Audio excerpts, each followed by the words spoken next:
All right. Test. All right, cool. Record. Cool.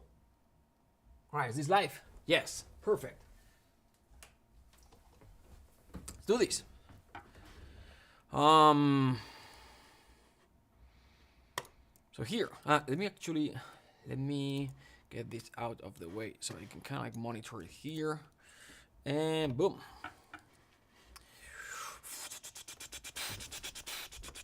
So the plan is, in fact, I'm gonna go to YouTube. YouTube cinematic composing, and let's see if I can monitor the live, so I can monitor the chat. Hey everyone, how are you guys doing? Let me just show you what. Give me 1 sec. 1 sec. Cinematic composing. Looking at the other screen, and live. Okay. Yes. Now we're going to mute this video here. Hey, cinematic composing. There you go. Her Jermaine. Hey Andy. Let's get this started. All right. So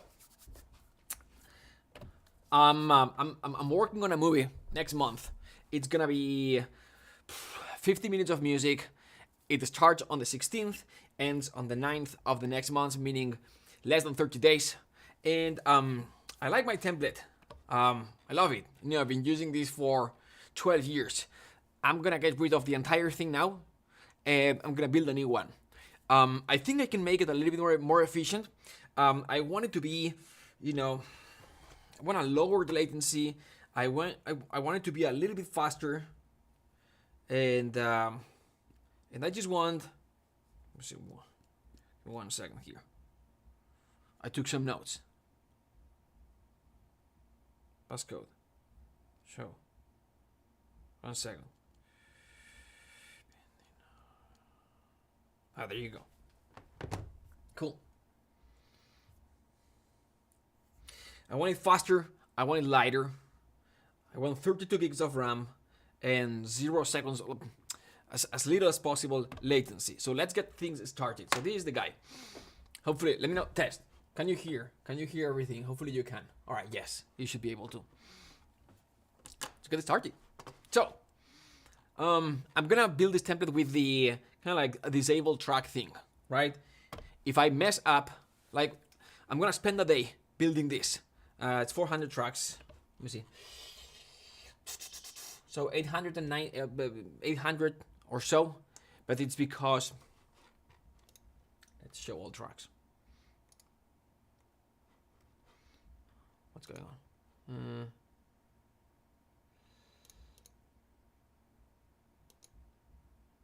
It's because I've got the audio return, right? So what I want is to, wrong mice. What I want is for these to be the same tracks essentially, but 400 tracks, one computer, 32 gigs of RAM. Let's get started. Are going to be the same tracks, but the configuration is going to be different. No VEPro, just everything in Cubase, one computer. That's the goal. Let's do it. All right. Feel free to ask any questions. So this app here is kind of gonna stay the same. I'm gonna save this. Save as. Let me think of a fancy name for this. This is going to be current movies. New template.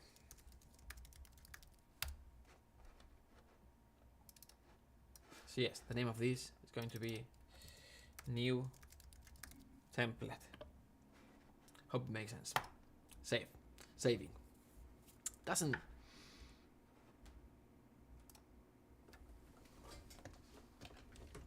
Use headphones.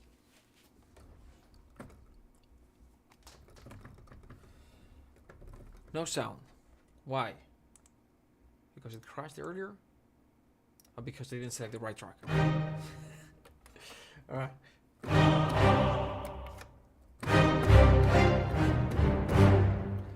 All right, so basically what we're going to be doing is, instead of using rack tracks and routing everything Vienna back and forth to computers, it's going to be everything inside Contact, and we're gonna use just instrument tracks. Gonna do things, and again, I'm trying this, right? I wanna try this. I'm gonna build it in 1-2 days, hopefully, and then I'm gonna work on this project. For the next month. If I like it better than what I had in the past, I'll keep it. If I hate it, then I'll go back. All right. So, yes, Contact, add track. Cool, fantastic. Where is it? Crap. Where is it? Here. Okay. Now I'm gonna have these up here. So this is gonna be the first track. This is going to be short orchestral short. Okay. Now what I'm going to be doing is I've got my Vienna here, alt template, and I'm gonna be using the same instances or the same patches because I've got them saved a specific way. Okay, so this is the sketching patch. This is the Contact that I had loaded. So I'm going to, this is another computer again. So I'm going to save multi as. I'm gonna save it here. There's Orchestral sketching super patches. All right, I'm gonna call this B2. Gonna save it here. Absolute path patch only. Not the samples, obviously. So I'm gonna save this here. Now I'm gonna open this guy here. Hello. All right, cool. 2 of them. Cool. Yes. And so, oh no, wrong.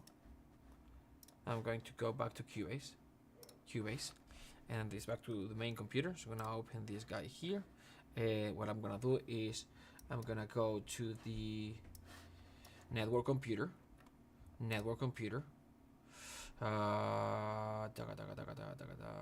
Desktop. See users, mark, movies, templates, contact. There you go. Okay, cool. And now I'm gonna go over my contact templates are in this computer because so same thing, kind of like the same place. Where's it? Templates, contact. All right, so remote computer, local computer. This is the guy that I sketching super patches B2. I'm gonna bring it here. Cool. All right. Now I've got. 1 second. I'm gonna call this B3. Sketching super patches B3. Okay, cool. It's here now. Gonna go here, and this is the short casual. It's gonna go here. New load. Now here, sketching super patches B3. Open now. Now we're gonna have problems. Yes. Now we're gonna have problems now because there are a ton of libraries. What I do is, the way everything is organized here is I've got all the samples in one hard drive. So when it starts loading, it won't find them initially because it's in a different computer. So it's a different drive. The way to solve this is to make sure that the ladder of the 2 drives in the different computers is exactly the same. But I don't have them set up in a way. It's not the intent to be able to move from one computer to the other. I'm just trying to bring everything from Vienna to locally. All right, still waiting.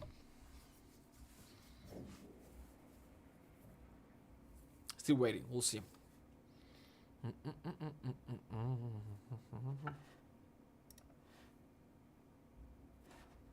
What's going on? Just want to understand what's happening.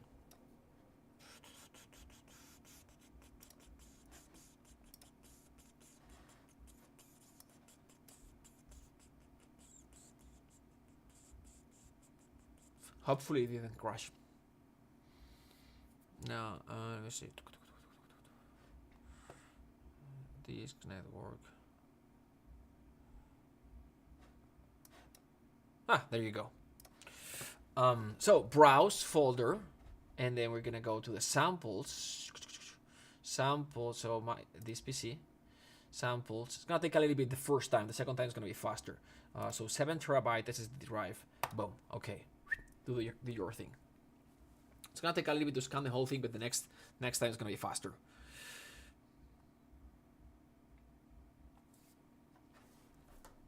Hey Olivier, how are you? So trying to replicate this template. It's 400 tracks, one day. If we make the math, this should take, where's my remark? Ah, come on.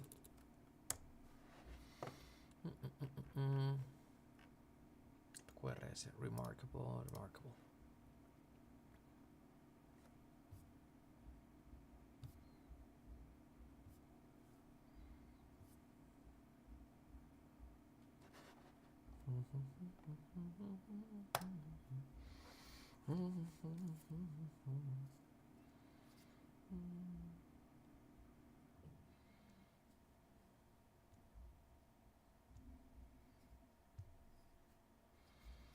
Here's this guy here.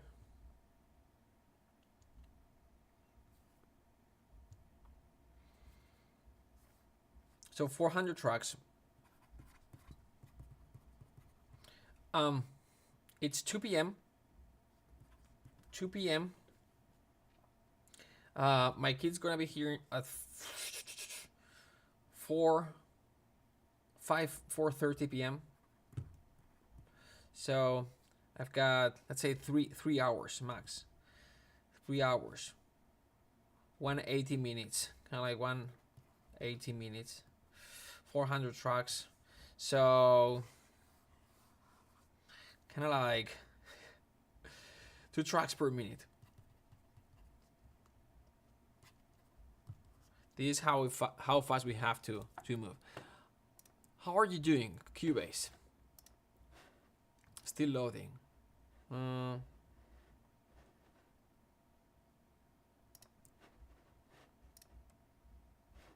Where can I see? Let's go back here 1 second. Sorry if this is boring.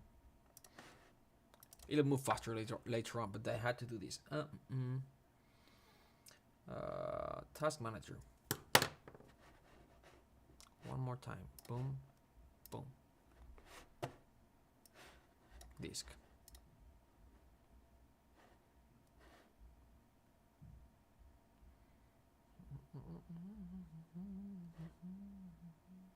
Orchestral tools. Okay, it's the O, so it's getting at the end of the disk. That is good.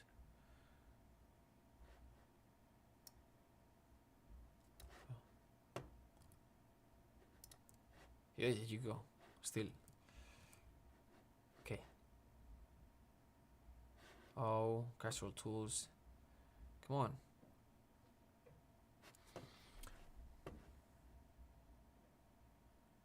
Hey guys, thanks for joining. 400 tracks, that sounds bombastic. No, there are bigger templates. People with like 1,000 tracks template, 2,000 tracks template. This is large. No, this is big, but it's not large.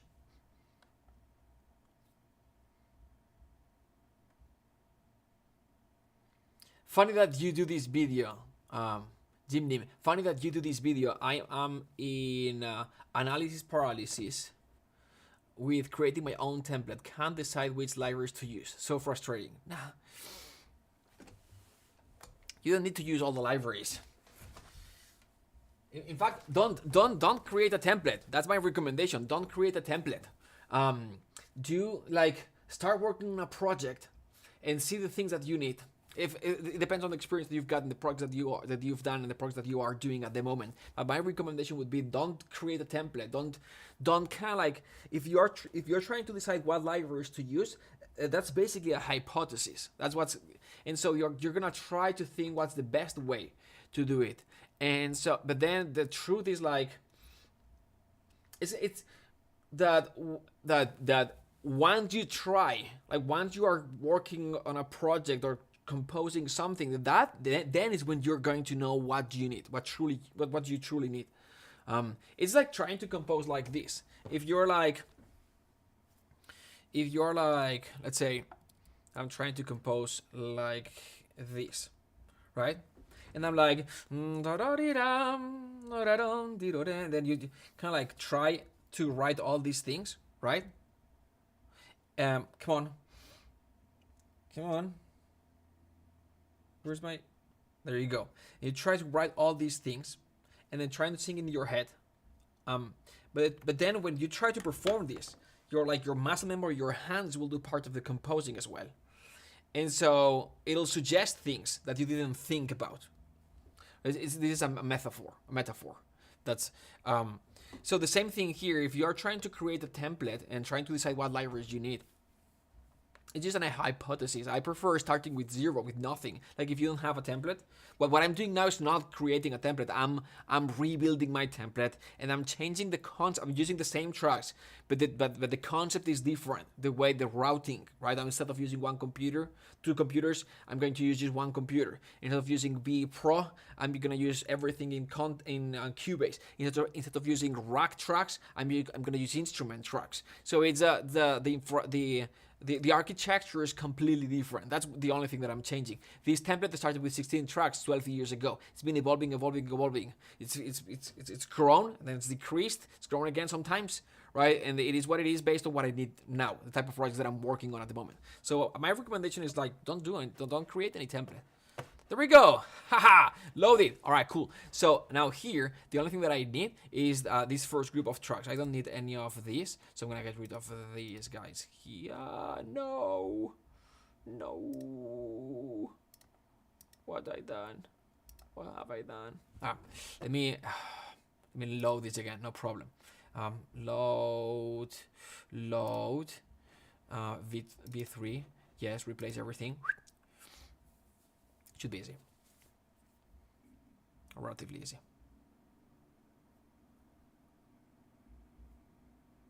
So that's what I recommend. What else? Post in the comments. Feel free to.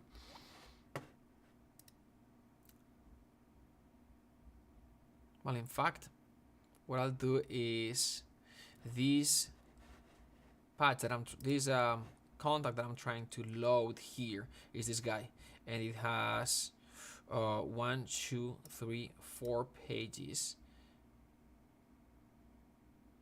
and so 15 channels. Okay. All.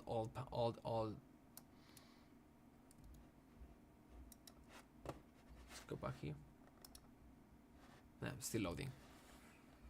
Doing the same thing again, I guess.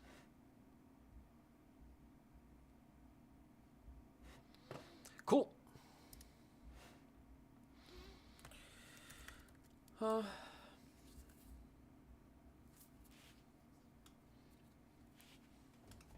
I think I'll change the name of the channel, Cinematic Composing. It's going to be more like Mark Giovanni Cinematic Composing. Because most of the times it's me posting the videos. There you go. Cubase is back. Cubase is back. Okay, there you go. Browse for folder one more time. Have to be very careful. I deleted one of the patches accidentally.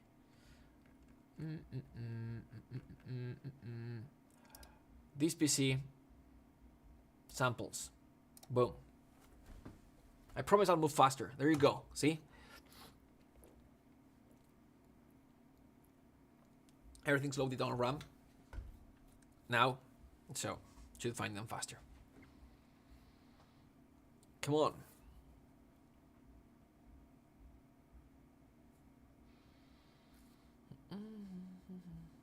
Perfect. Let's go back here. Great. Okay, so careful with this. Now, I'm going to... Now, the reason why I should be able to do this fast is because if I now duplicate track, it have to load all these things, but it should do it faster because everything's on RAM. So it's just basically...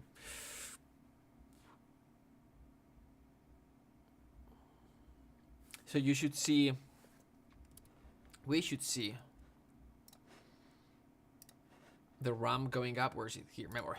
Going up like crazy because I'm loading things here, and this is a big instance. Duplicate tracks. Now, when I duplicate it, when I when we duplicate a track inside Contact, doesn't sorry, when we duplicate a Contact instance inside the same project, inside the same VEPro or Cubase, it shouldn't load the amount of RAM because it's already loaded. And especially when we duplicate, if we were to duplicate a patch inside Contact, it doesn't load twice the amount of RAM. So the goal here is to, here's what we'll do. We will I forgot what I was gonna say. Oh yeah, so we're going to use the disable track system or feature, and also we'll purge samples. All right. So when we open a new project, it opens fast first because all the tracks are disabled, and when we activate that track, it loads fast because everything is purged. And then when I start playing, it starts loading the samples. All right. So that is how I'm planning to keep it under 32 gigs of RAM. How many tracks is the limit to combine in Cubase, Dimitris? I don't think there's a limit. I don't know. The biggest, my template, the biggest it has been is being like over 2,000 tracks, like 2,000 to 2,400, so 2,000 tracks at some point. I don't think there's a limit. I mean, there's a limit in terms of like, you know, when you, like in terms of CPU or RAM, then that is a limit.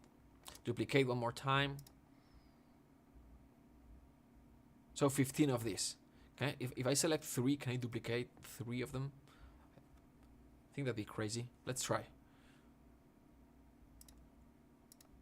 Duplicate tracks.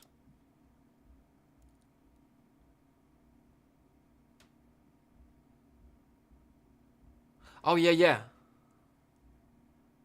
Wanna be what on? Depends on your licenses. There can be limits to instruments, tracks, etc. Yes, that is correct. Thank you. Thanks for pointing that out. With the Cubase, like the biggest version, there should be no limit. But the Cubase artists and things like this, there are limits. So, Jimnim, why 32? It's because. So there's a question in the chat. Why 32 gigs of RAM? Because when I'm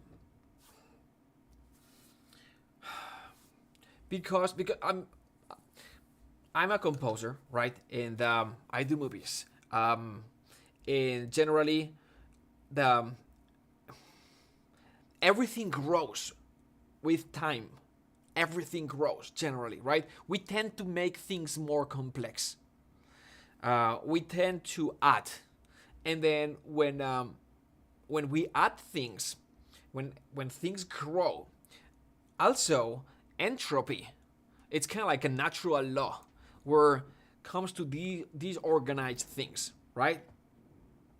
And so when you've got a complex system, with time generally, you know, there's maintenance that you need to do, maintenance that you've got to do. Otherwise things break, and so and it's just entropy disorganizes everything. But you keep things tidy and you update things, and it just keeps growing generally. And then you work in a new project and you're like, you know what, I'm gonna use this library, or then it grows. So it gets complex, and it's fine because you as a composer, you're working in a new project and this is your system and it works. But I also happen to teach, right?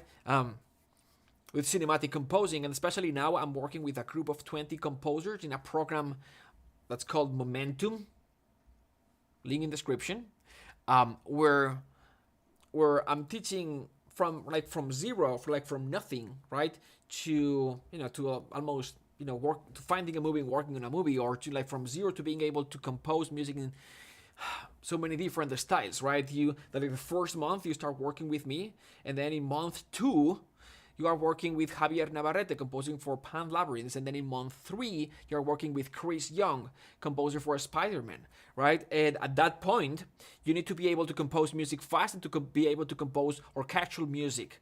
Right, but when you started with me, and I'm there the 6 months of the program. When you started with me, some people are starting from scratch, and so if I'm like, all right, so you're gonna learn how to compose orchestral music with me. Now, here's my template, 400 tracks. Most of the people start with nothing or with a small template, or maybe they don't have libraries. And so if I'm like, so here's how you compose orchestral music, you're gonna use a tool like this called a template that has 400 tracks, and I spent $20,000 in libraries over the past 12 years, right? People are gonna be like, and I've got a computer that's 128 gigs of RAM, and another one over there, another 128 gigs of RAM, and this is an expensive rig. Now you do the same. So what I'm trying to do is like, how can I do the same, right? And the reason why I do that is because I can. Because, time, I leveraged time over the years to create a system like this. Obviously, I didn't spend this money the first day, or I didn't build this in one day. No, I'm planning to. But I've, I'm planning on replicating this template in one day, not to building a template from scratch in one day. Titles. But for people, what I'm asking them to do is to create a template and start composing, right? And some of them, you don't have a 256 gigs of RAM. Most of them don't. So what I'm trying to do is like create a system, where people can relate. So people can relate. That's what I'm trying to do, even if it's still too big for most of people to try and create something like this from scratch. But still, they can relate. Also, it would be nice. The new MacBook Pro, I think, is 32 gigs of RAM max, or 64. I don't know, but 32 would be nice. It's an average, kind of like high-end laptop will have 32 gigs of RAM. So that would open a possibility of making this portable in a way. So that's the answer. Good question. Now let's keep moving. So we've got 1, 2, 3, 4. Let's duplicate. So we've got 8. Let's duplicate this one more time, and we are done.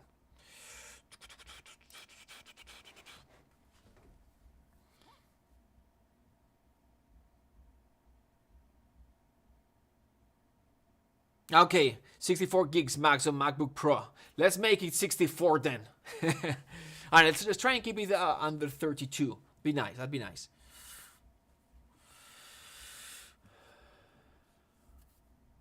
Let's try and keep it under 32.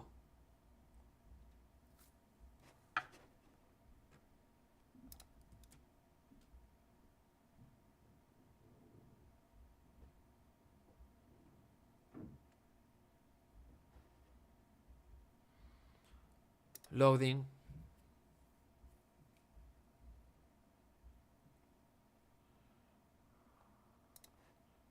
Oh.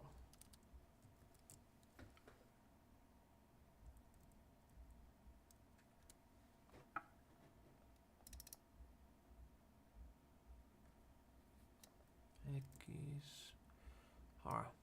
Sorry, I'm updating the description. Don't like it. There's no context. Save. Alright. Cool.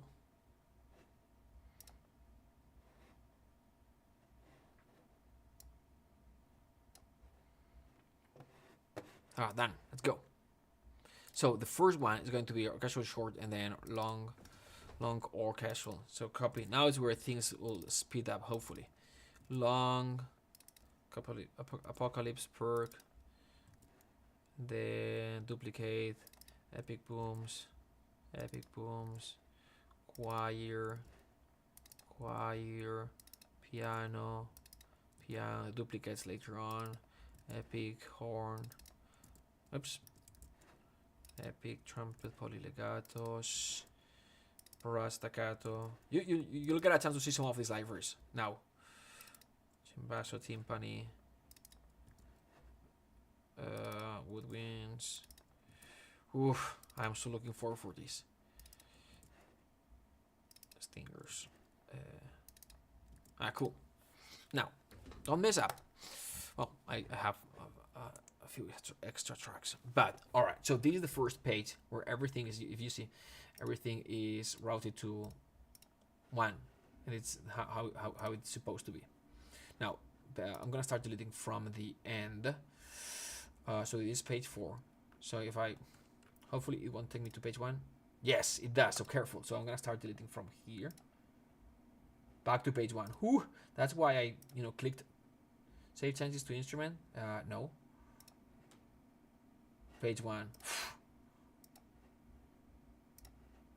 Page 1. No. Page 1. No. Page 1. The first set of tracks is the hardest one. Because these guys, I'm talking about these guys. Because it's a big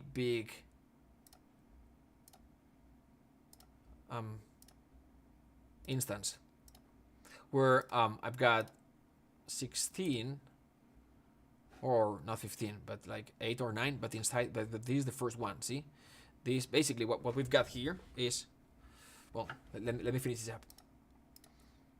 Get rid of this guy, get rid of this guy, get rid of this guy. See, this is faster. I should delete the last. I'm one click away of making a mistake. Save changes. No. No. Why is that piano doing there? I don't use this piano. I don't know what's going on. Oh, I know what it is. I know what it is. Oh, it's the old tempo. Oh, I see. Oh, okay. Okay. Man. No. No. Sorry. You know what I'll do? Alright, cool. So I've got this one and this one. Now what I'll do is I'll close this one and I'll duplicate this one. Duplicate.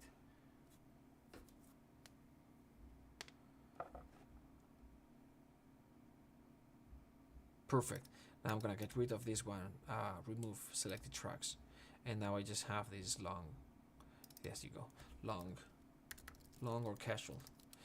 And now I just need to go here and get rid of this first page. 1, 2, 3, 4. Do you guys know, because I haven't ever found a way, a way to move, that's something like that, move stuff that's in the page 2 to page 1. Because what I can do is save. If you do, let me know. So now we've got short, long. Basically, it's a combination of Albion 1 and Symphobia. Huh? Sorry.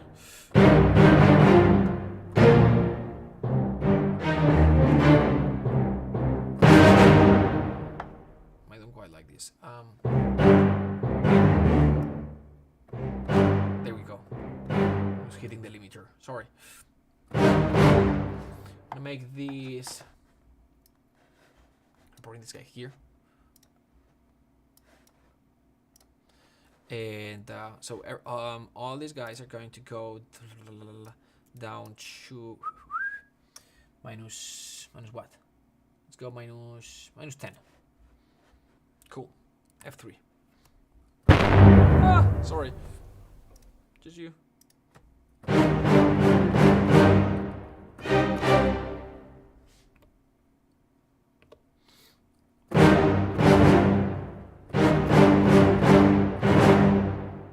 Cool. Now, long. So, okay. Going to go here, page 2. And I guess the problem is that everything's assigned to channel 2. Alright, so there's a way to do this. I forgot. So I'm going to go here. Outputs. Let's make this bigger. So I think if I batch functions, clear output and select one individual channel for each instrument loaded, no. Rename output section, no. Split, no. Restart, it's no big deal. You know what? It's no big deal. Let's do this. One second. Let's do it the manual way. So one output, boom, boom, boom, starting here, boom, boom, boom. Okay, there you go. Yes, okay. You did not crash, didn't you? I'd be very upset. Oof. Let's just save. That's taking a lot of time. That I know. But as I start disabling all these things, everything will be alright. Alright, so everything is 1. Now I have to change the MIDI. 1. How are you liking the All Synphobia interface? Told you I built this almost 12 years ago. Yes, this is how old Synphobia is. Synphobia, I think, was released in 2009, 2008. Still great libraries. This is the old Albion interface. The Albion 1.0, I think it was. Like, it's Albion 1, but it's version 1.0.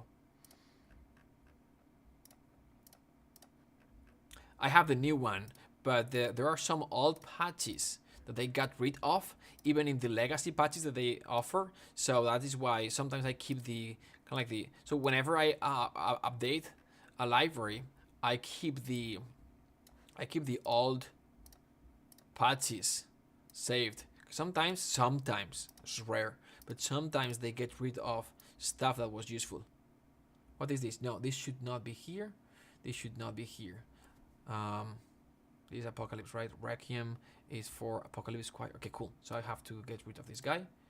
Get rid of this guy. And that is it. So now long.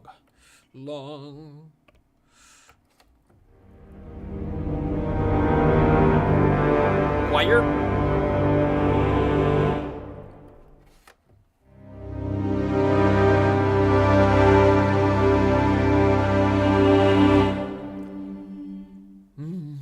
All right, we're good. We're good. Haha, 2 of them. All right, so now it's now we're going to try. So we've gone 60. Now we're gonna disable this track. Disable track first. Well, let me just try something. Disable track. All right. Went down a little bit. It would make sense that it wouldn't go down because I still have all these tracks loaded that have the same information as this one, and they are sharing files or data in RAM. So let's finish this up first. Even if I purged, let me activate this again, enable. Even if I purged all this, it would still wouldn't make a big difference because we still have all these tracks. So 2 tracks, great. Apocalypse Percussion. Let's go here and now open. Now have to get rid of all this in first page, and I have to get rid of no. Always a click away, and then I'm gonna get rid of these.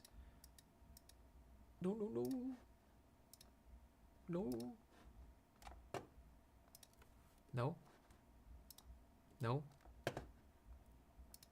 I've got this thing set up where see the mouse jumps to the but in this case it's annoying.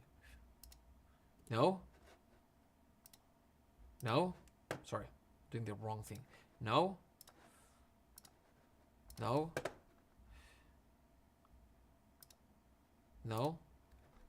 Okay, and then we've got Apocalypse Percussion, so we're gonna get rid of this as well. No. And no. All right, cool, great, awesome, yes. So this, and now I have to get rid of all of these as well. So I have to, or for the next one, I've got a better idea. Some of you, I'm sure, are thinking about a better way of doing this.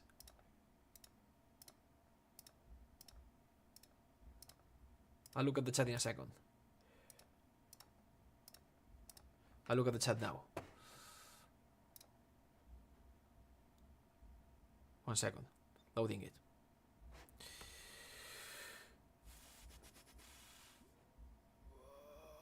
Just bought the M1 Ultra 64 gigs and I think I will ditch my VEPro slave. Yes! Go for it! I love VEPro. I love VEPro. I have no complaints. What I don't like is the, you know, kind of like the, I have this kind of like the old approach of MIDI track aux return, like MIDI track audio aux return, right? This thing here. Let me just open it. Get away. Boom. This thing here, right? MIDI track and the aux return. Here's the MIDI track aux return, and this is here.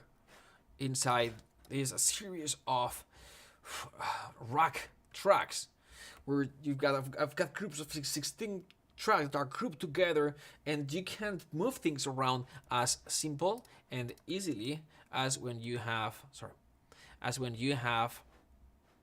instrument tracks where you can move tracks around, and it kind of like self-contained, you know, the MIDI and the audio, kind of like the old like. Anyway, I'm just so looking forward for this. Let's see. What I'm not looking forward to is having to enable tracks. We'll see. But for now, what else? Message. Vintage Vivo Synphobia. Exactly. Yes.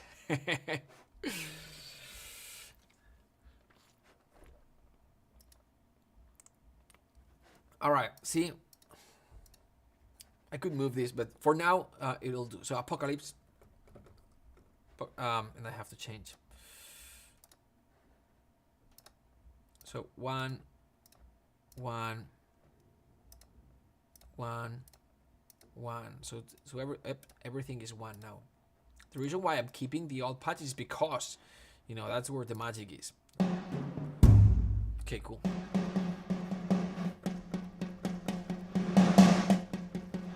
See all these little things, right? There are 2 patches, and then CC, and then basically CC. So this is breath control. Brings the volume up of kind of like the far mics. So these small little things. Epic Boom. Let's see. Epic Boom. I'll have to get rid. Maybe what I'll do so it's faster is I'll duplicate this one. So duplicate track. And it's Epic Boom. Now it should be faster. I'm gonna make this more like this. Pull.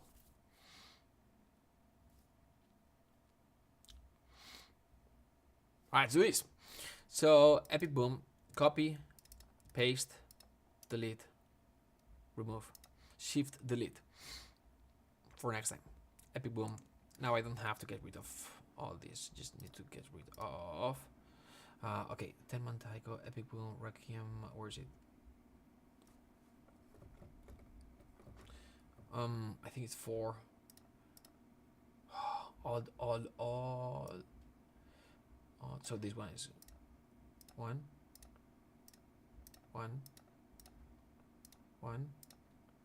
I used to have.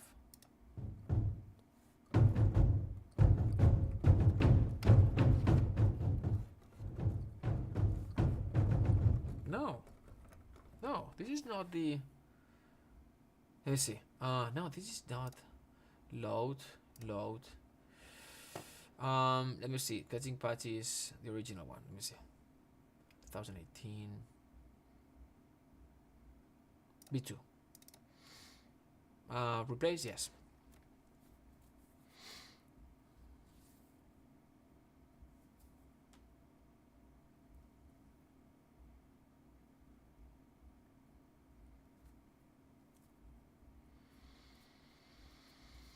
Cool. 1, 2, 3, 4, 5, 6, 7, 8, 9, 10, 11, 12. 1, 2, 3, 4, 5. No. 6, 7, 8. Annoying. 9. Annoying. 10.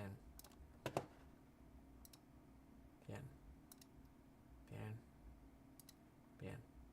Now, these big hits. Okay, cool. Yes. Taiko's Earthquake. This comes from like the old East-West terms of. I forgot. I'll tell you. From the old. Storm Drum library, like the original, the Contact and the Intact library, if you remember those days, 2006, 2007.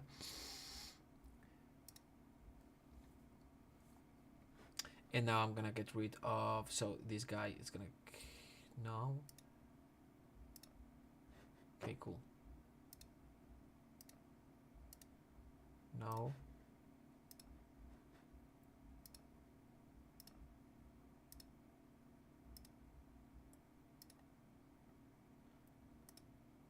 No. That is correct. Now, I'm gonna do this thing just for speed. Okay. I'm gonna save just for.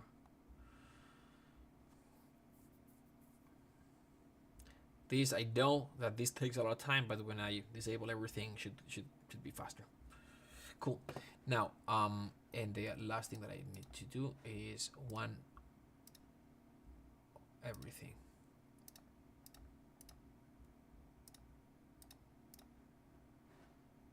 Cool.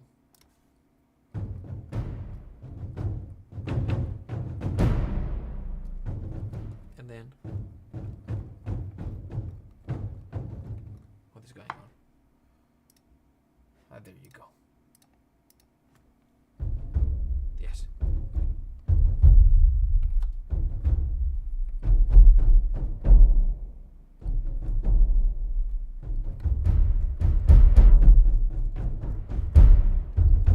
That's my instrument. There you go. Perfect. Cool. Let's make this more. Great. Next, choir. My old Requiem. 1, 2, 3, 4, 5, 6, 7, 8, 9, 10. No. 12.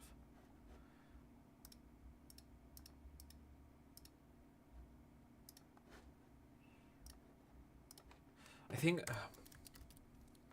mouse settings.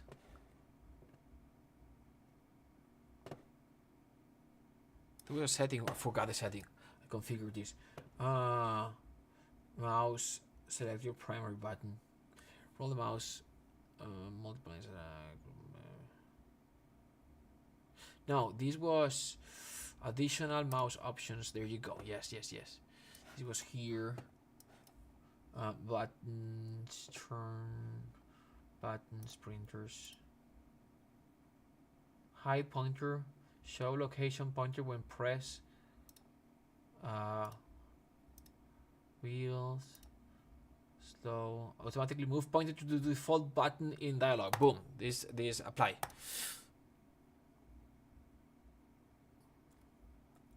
Is that big of a change? Okay. Really? What? Alright. Haha! Okay, no. No. No. No. No. No. And then this guy. Okay, cool. Acquire. Requiem. Boom. Boom. Boom. Boom. Steinway. No. Boom.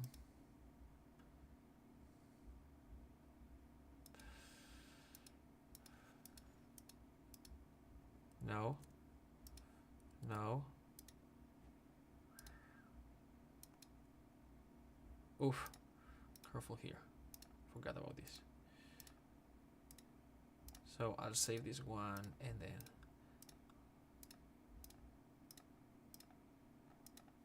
fast. Come on. No.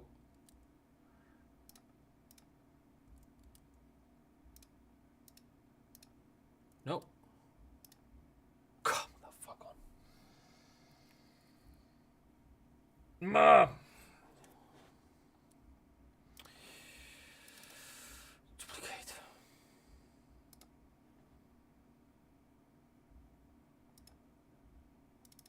Choir. Sorry. Choir. Shift delete. Shift delete. Yes, it worked. Now open. 1, 2, deleted. Great. choir. I'm not going to delete this one, just it's gonna protect me to delete the wrong one. So delete, delete, delete, delete, delete, delete, delete, delete. When you do those things, these things, you realize, you know, for how long these things have been here.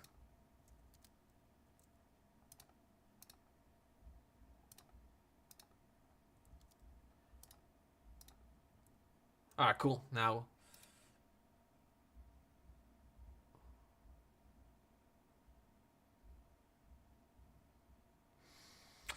I messed up again.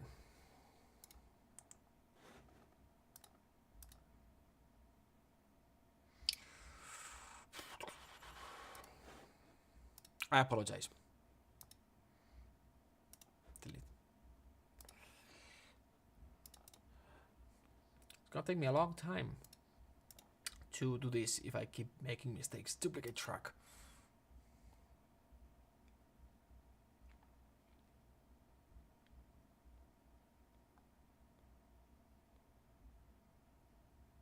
Great, okay, quite.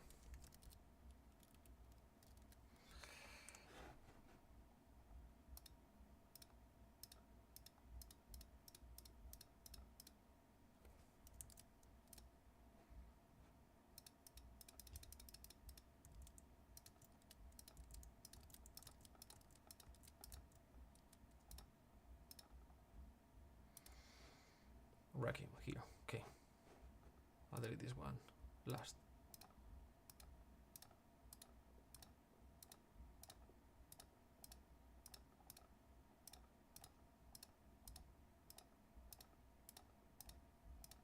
Focus.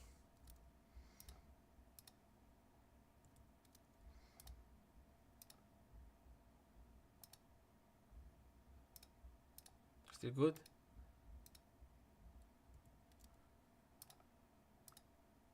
Cool. I have to keep these guys.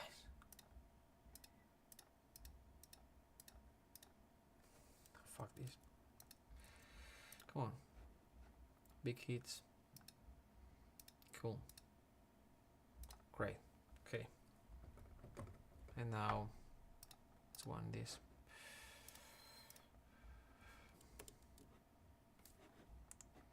One more time.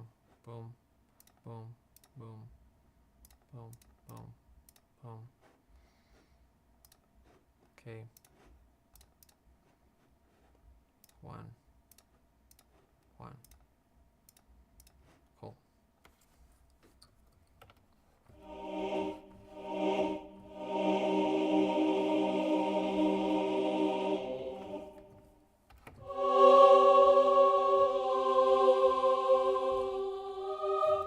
Great. Beautiful. Got 4 tracks. 1, 2, 3, 4, 5, 6 to be exact. Piano. Piano should be easy. You know what I'll do here? I'll just load a track, instrument track. This is easy. Well, no. Wow. Where's my?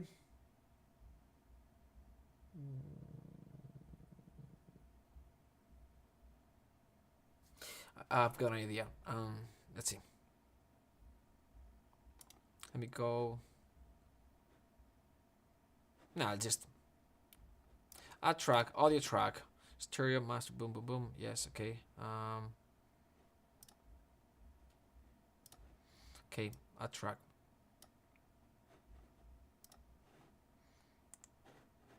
Ah, no. Sorry. I was thinking a track and then instrument track. Boom. A track. And then I'll just go here with emotional piano, instruments, master, and the story. I know that there's no, the only thing, pedal volume, yes. So this piano, get rid of this guy, shift delete.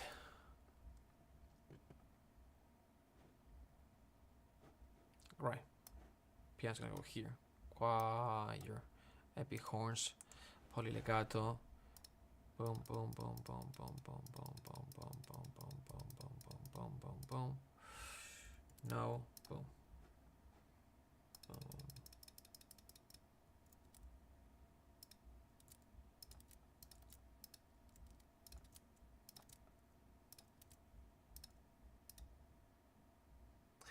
Okay, so this guy, oh, okay. These are my horns, so this is gonna, let me just delete this page first. Just for safety. Shouldn't do the, there's a faster way of doing this, but at this point,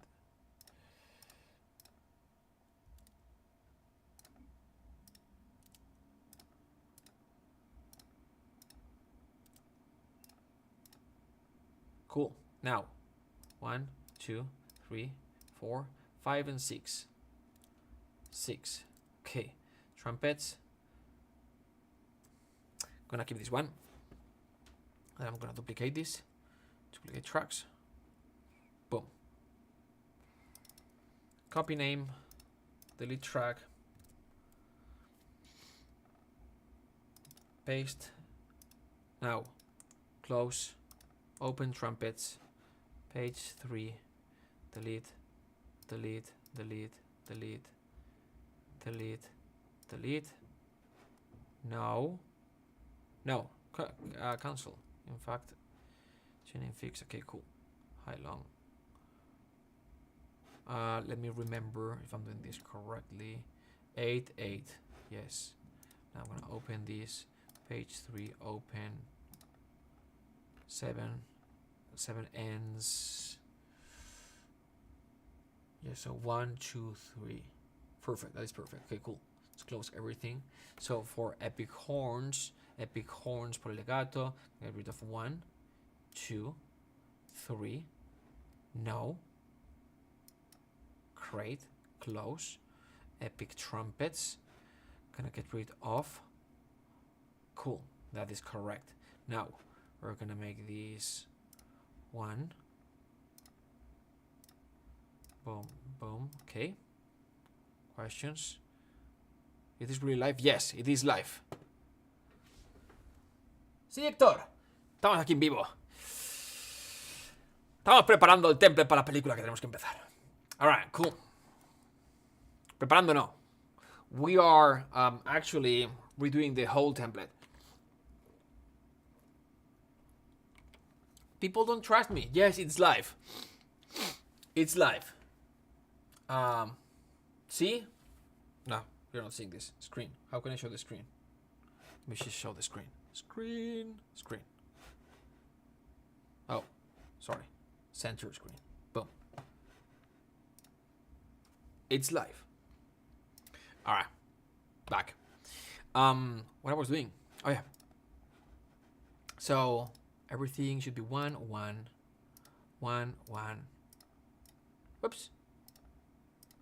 1, 1, and 1, 1. I can't believe I'm finally doing this. I've talked about this so many times. So this 1, 1, perfect. What else? Choir. 1, 1, perfect. And then trumpet.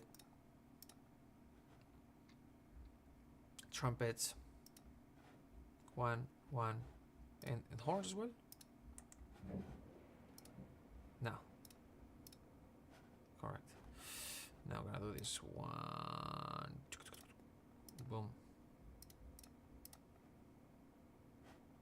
When I teach these things, the first time, they don't get it. And I'm like, don't worry, when you get it, you're gonna repeat this a few times. At some point, it's gonna become second nature. And yeah, we do repeat these things over and over. Some of these things you can automate, but in general,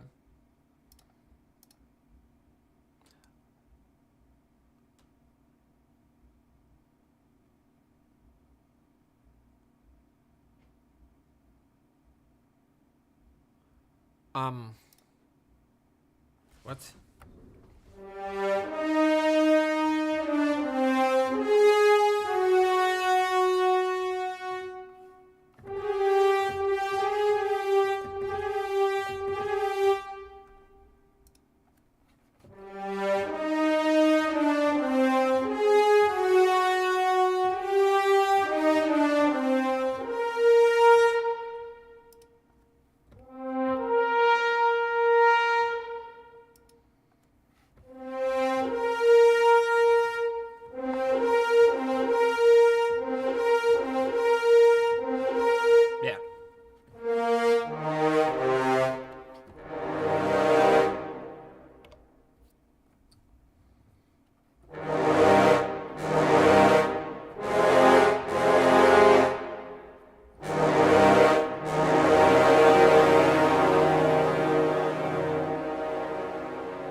Yes. That's my boy. Cool. So then we've got...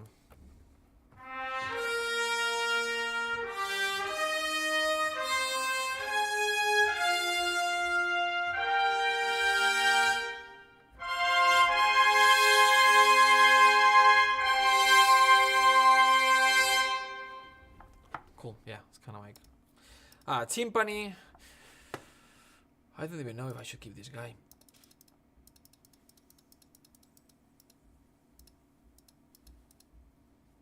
Nope. Meaning... One, two, three. How many times have I done this?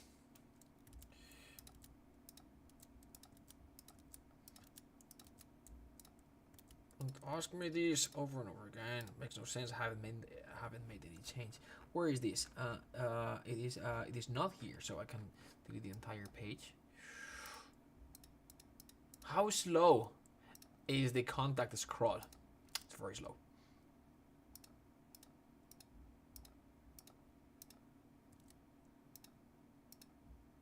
All right, now what am I looking at here? So now I'm going to duplicate this, so you don't have to duplicate track. Boom. Great. Duplicate track. Great. Duplicate track. I'm gonna do it. How many? 1, 2, 3. Yeah. 1, 2. So 1, 2. Just one more time. Duplicate track.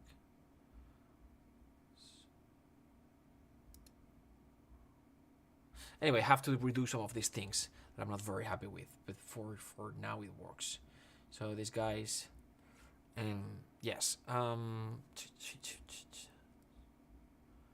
So, yes, page 3, 3, 4, 4.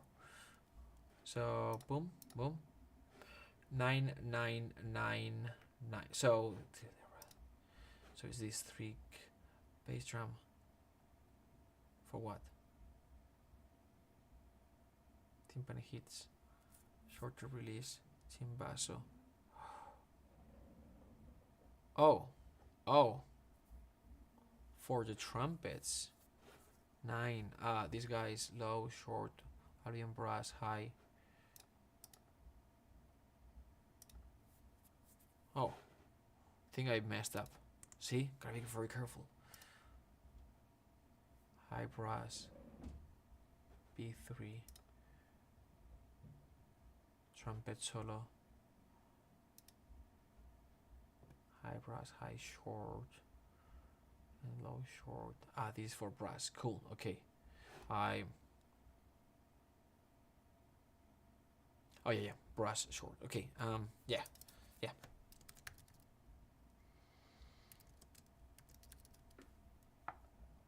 Let's go here. For now, this will stay here. And no, not this. Delete. Duplicate. I wanted to organize this slightly different. Okay, cool. Let's close. Open this one. I'm already changing things that I didn't change before because I don't want to make any mistake here. Timbasso, trombone.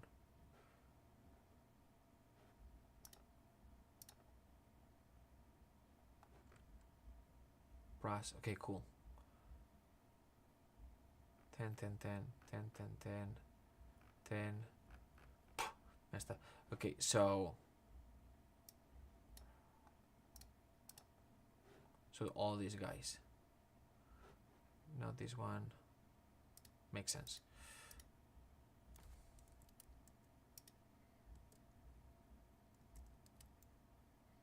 Violins full long, strings, violins full long, Steino, rato.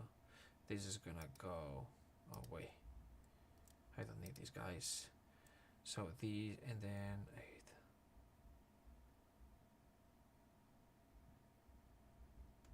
8. And these 9, 9, 10. Okay, cool. Great. Now, 1.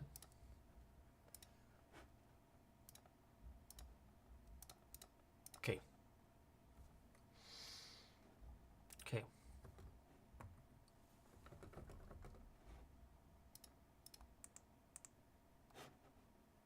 And now I have to here. 1, 1. Aha, I remember this.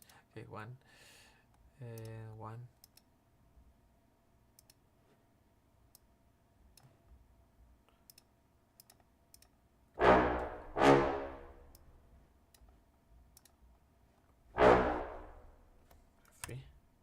It's very loud. It's very, very loud. Gain.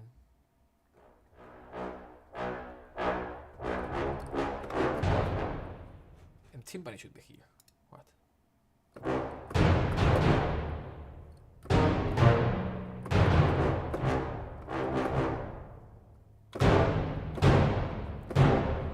Cool. What's going on?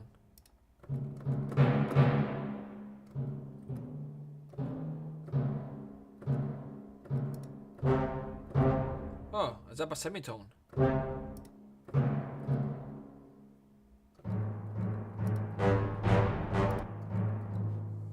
What's wrong here?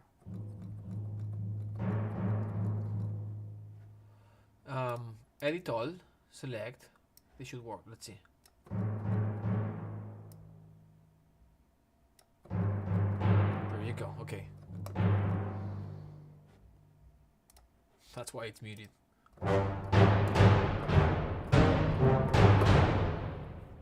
I think it's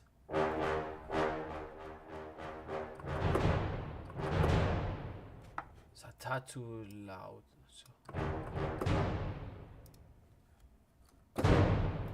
Cool. All right.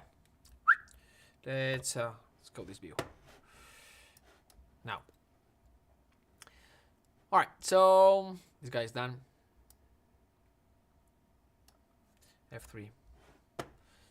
Now I'm gonna open this guy page. Now I can get rid of.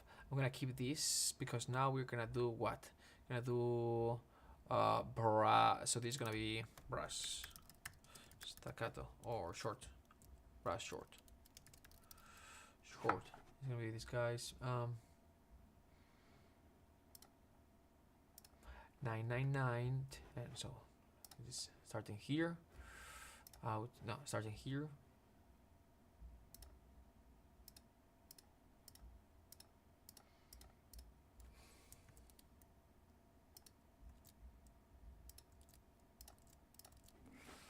And then we're gonna do a boom, boom, boom, boom, boom, boom. Okay, boom, 1, 1, 1. Okay, cool. Now I'm gonna make this small. This.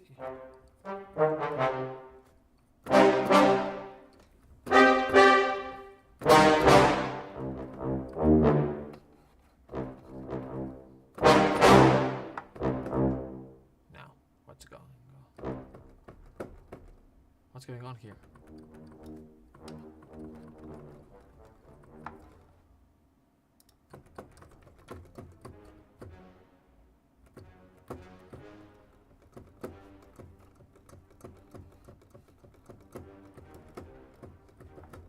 Why is it so soft?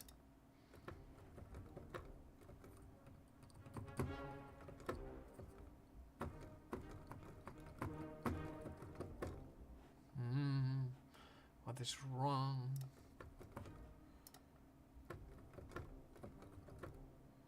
Because what is this exactly?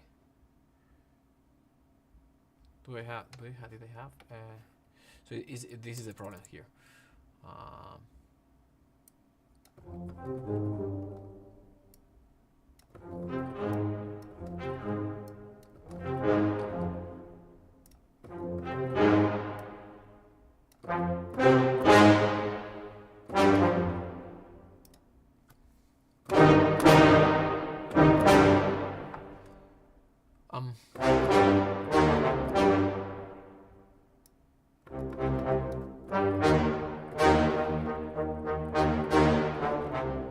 Oh, but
All right, cool. Good enough for now. 1, 2, 3. So basically, these are what? This is going to be moving short, and then moving long. Cool. And then we're gonna get rid of the stingers, and then we're gonna get rid of these guys.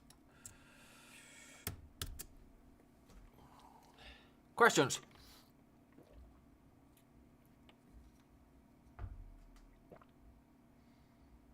No, I'm not live.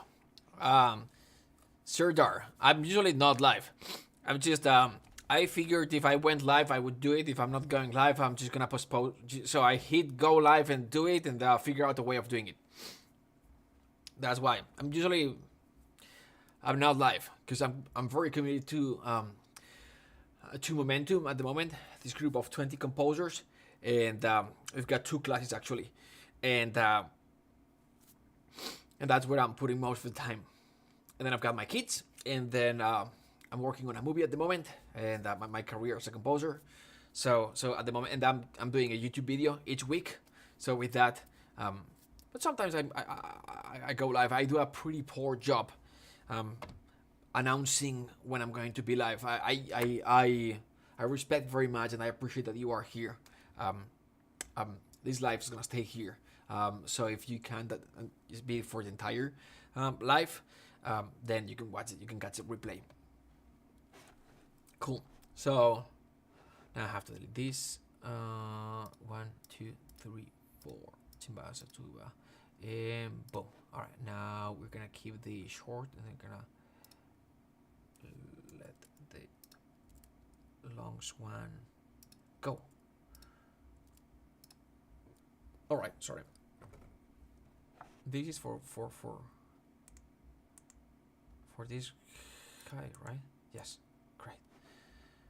It's annoying that it's in page, but I'll move them later. But for now, sorry. For now, we'll do 1, 2, 3, and 4. Okay. And now we're gonna go. Yes. Okay. Now we're gonna open them like this, and it's gonna be 1, 1, 1, 1. Boom.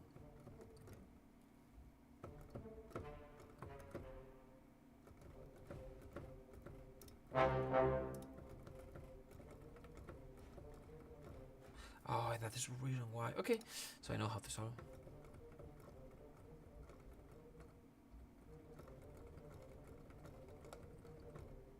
It's very interesting. So obviously, this.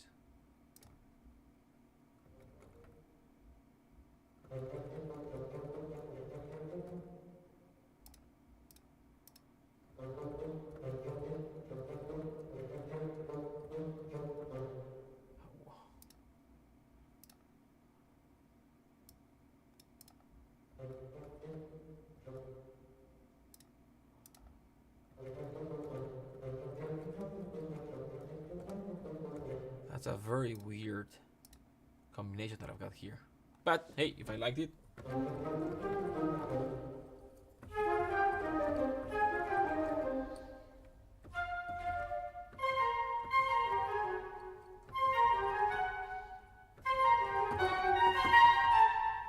Cool.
All right, and then lungs.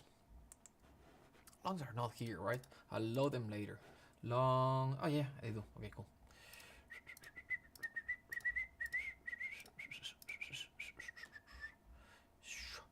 Short and long here.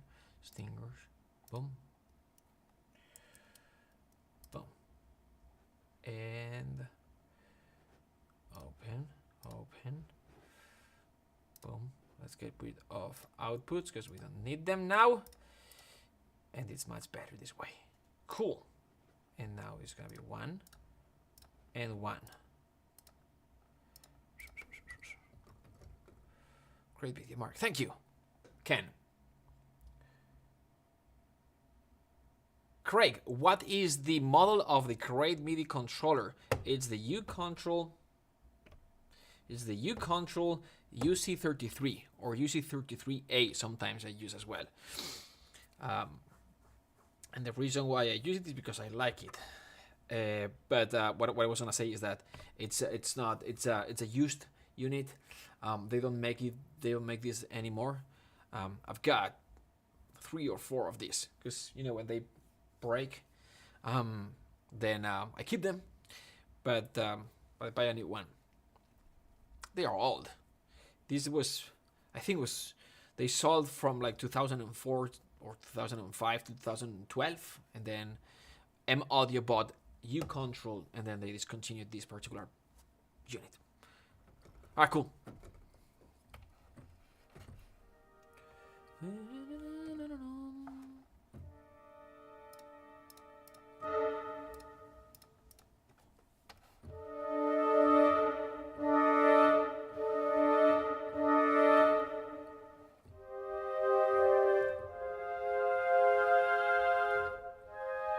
Let's look at this.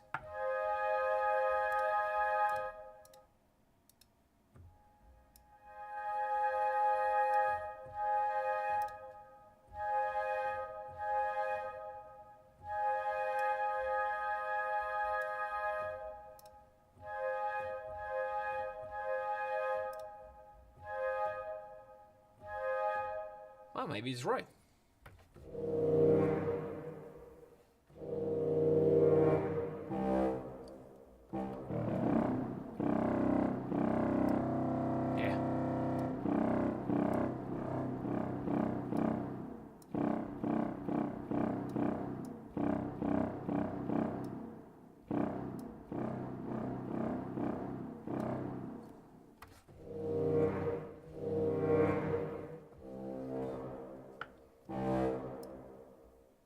These are very weird mic.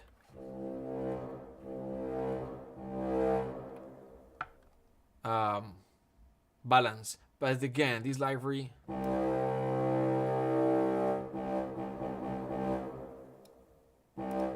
I know its limitations and the problems that it had initially, and that's.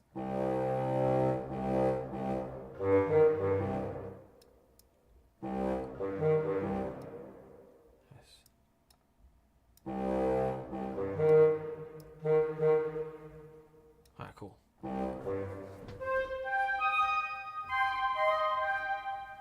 I know it's super wet. It's intentional.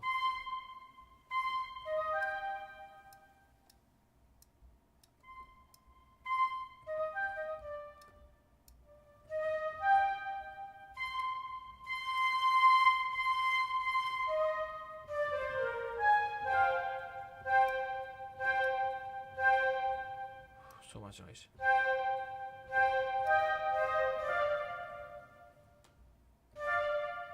The low rumble. In this case.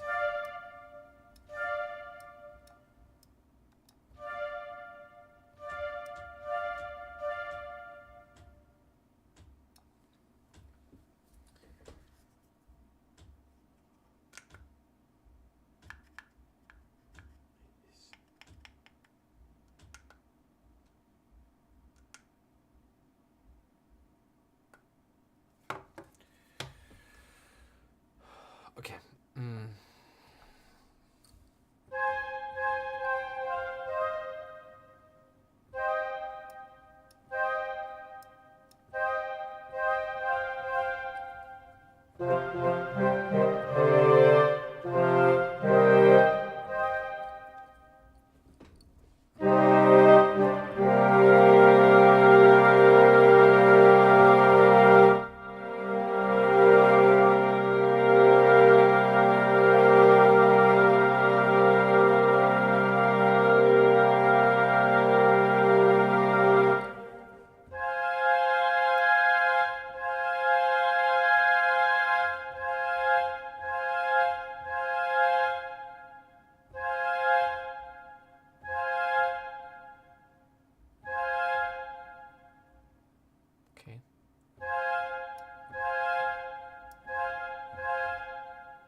start over.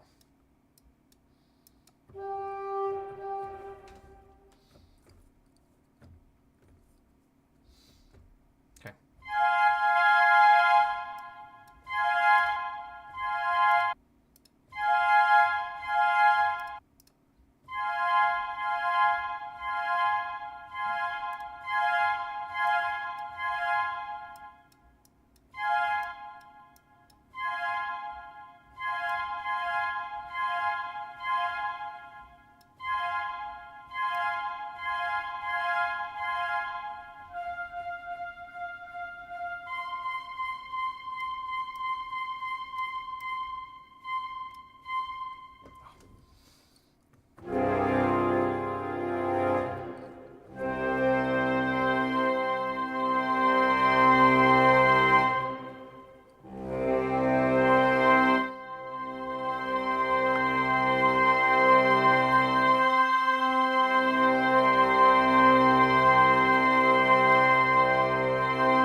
Super wet.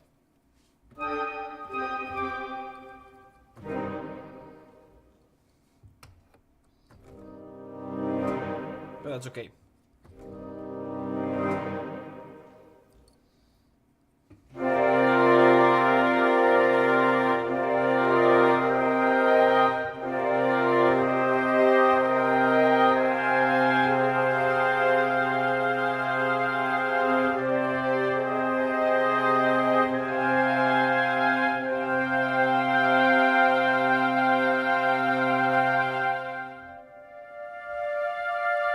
Ah, cool. Good enough. Let's move on. Let's move on. So we're good. So we've got a casual short here. How loud? It's too loud. Why? Let's go back here. No, let's go back here. Sorry. Spent too much time here. I spent too much time. Cool.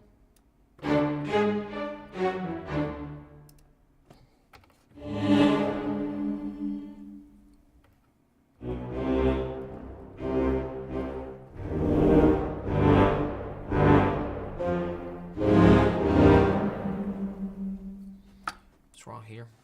Ooh, I'm so happy that I can. I'll fix all these things later, maybe.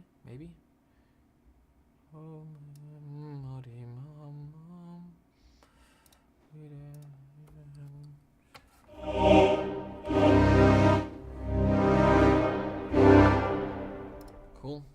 Next.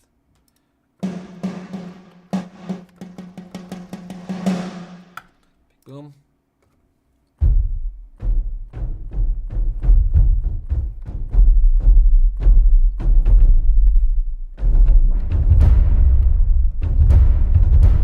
Is it too loud?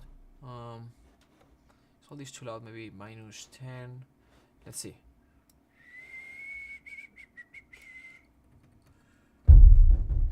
Yes.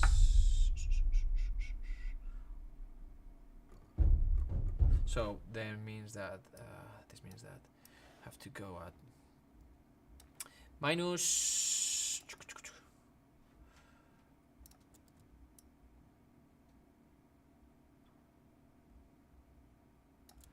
12 or something like this. In fact, all these, so this was the balance, but I want to keep all these at the same level, at -10, this is a -10, everything at -10 kind of thing. -10, more or less. -10. And then I'm doing again staging. So now I'm gonna copy the same things that I had here. Ready for my audio Imperial 4 faders to come. Great. Yeah, that's gonna be great. Not motorized. Not motorized. No, not motorized. Okay, cool. So, so copy these for the shorts. Paste. Copy EQ settings. Paste. Copy EQ settings. Paste. Did I paste it correctly? I don't know. Copy. Paste. Yes. copy, copy, copy EQ settings for Epic Boom, pasting EQ settings for Epic Boom. Copy EQ settings for choir, paste EQ settings for choir, paste. Copy EQ settings for piano, copy.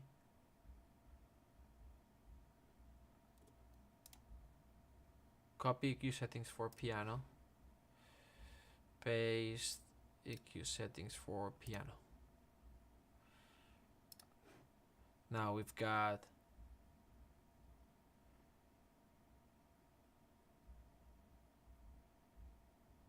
I wish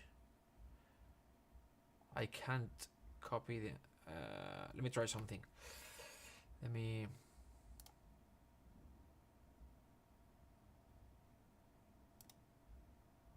copy.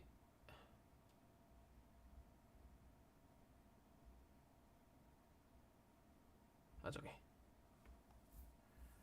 Can I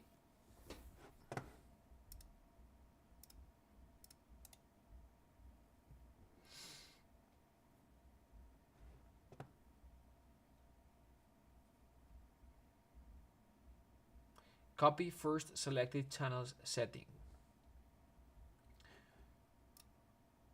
Let me, it's saving. Let me duplicate first, duplicate. Just in case I mess it up.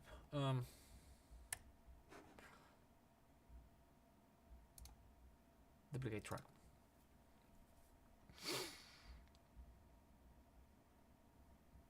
Cool. Now, click here. And we're gonna go with short, and I'm gonna copy,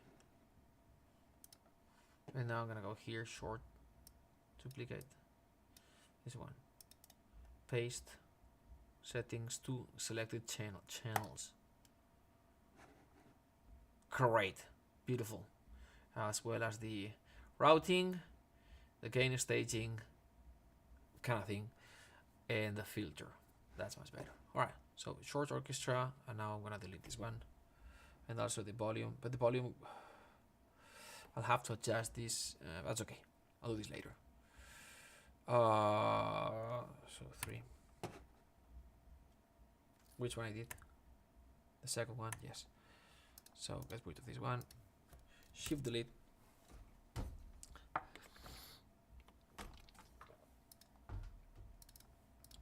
Boom, boom, boom. Here. Cool. Long. Copy. It's control, right? Control C. Copy. So for long, paste. Love this. Now, Apocalypse, Epic, and Choir. Let's see. 3 of them. Copy first selected channel. Nah. Can I copy multiple paste settings to selected channels? Nah, that'd be great. Alright, cool.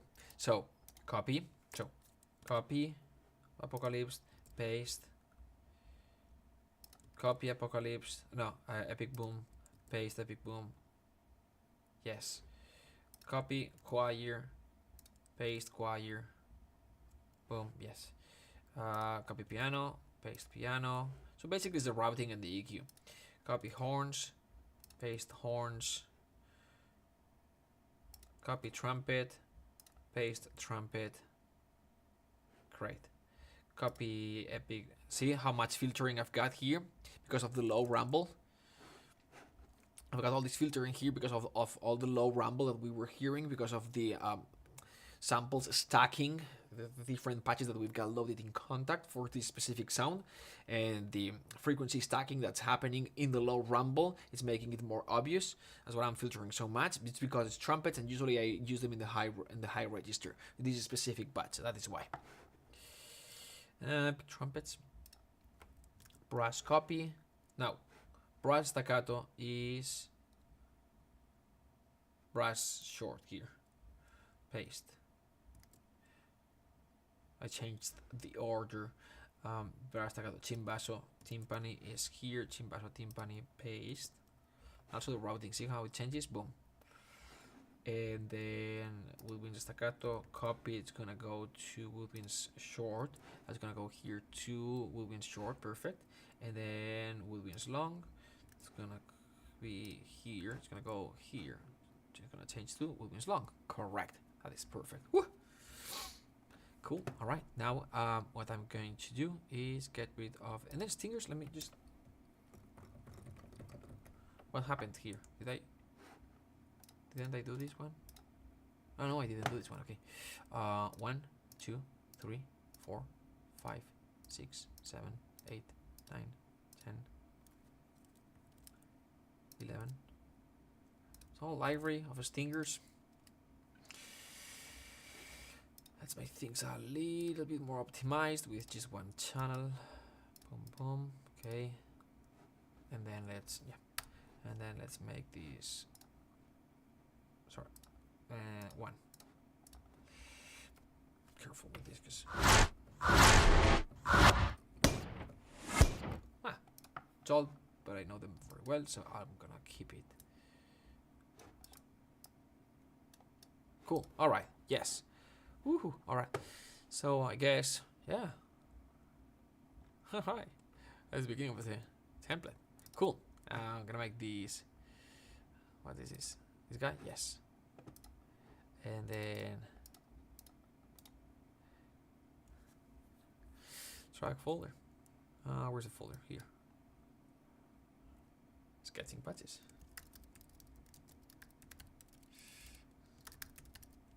Action patches. Boom.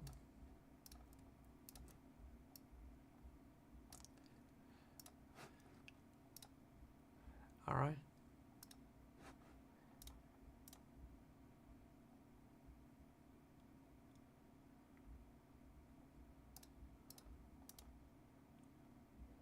All right, let's see.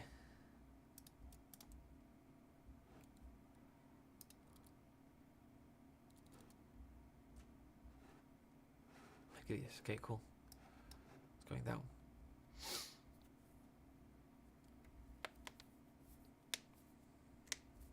Cool. All right. And if I'm like, okay, I need to use this track, then enable. Obviously, I'll have a. It takes a little bit. It's not super fast. But see, give this a try. I'll give this a try. And I know some of you is like you could do like half of your template. You don't have to do everything. I know, but okay. At some point, I'll select all the tracks like this when I'm done, and I'll delete everything. Boom. For now, I'm gonna close this one. Okay, cool. I'm gonna do this one. This one is a little bit complicated as well. The rest are pretty simple. Questions? No. Great. Let's do this. So now these are the strings. I want to move this, like put these in order. But for now, what do I have to do? Okay, think. So basically, we're gonna go to one more time. We're gonna go to the other computer, which is here, and we're gonna go here. Yeah, we're gonna go here. This is the VEPro that's connected to the old template. Still not old, but when I'm done with this, it's going to be old. Now I'm gonna close all of this, and then I am going to just save as. Yeah, load recent now. Save as, save multi as.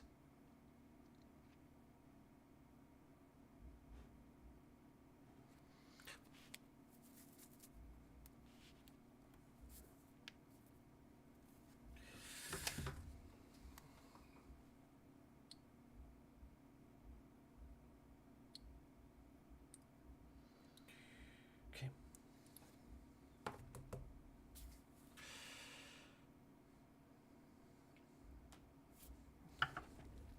Strings basics. Where is it? Strings basics. Can we have them by name? Strings basics.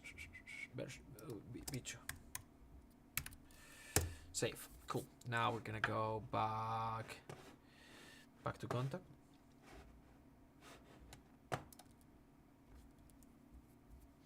Yes. And we're gonna open this guy and this guy. This is the remote computer, and we're gonna go to Strings Basics B2. I'm gonna drag this here. Strings Basics B2. And I'm gonna load a new instrument track. Add. It's here. It's gonna go here. Oh, in fact.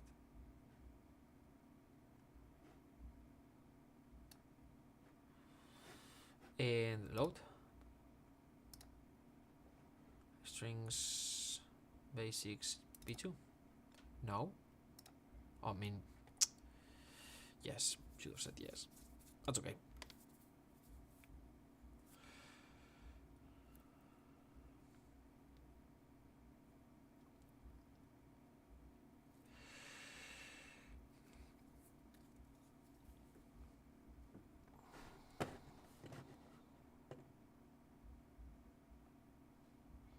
Gonna take a peeping while.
That's it. Yep.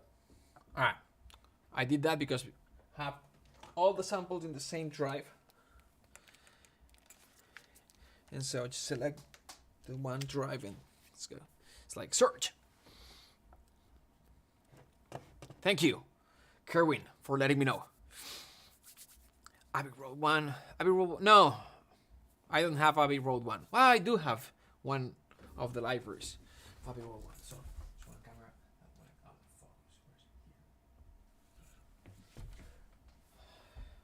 This one. Ah. Oh, by the way.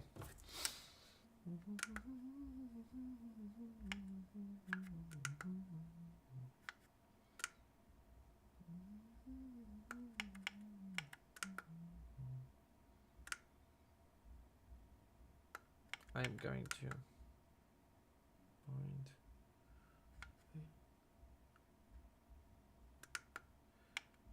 point B. Ah.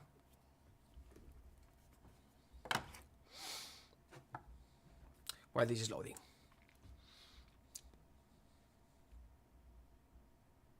I'm moving that camera. That one. Yep.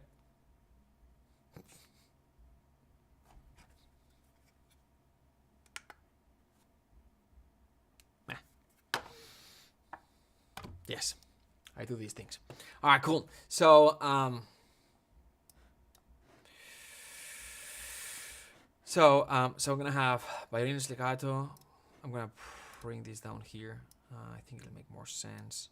So, and now I can duplicate this track.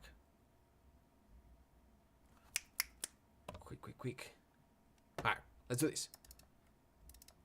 Copy, paste. Copy, paste. So the violin legato is basically these guys here, and then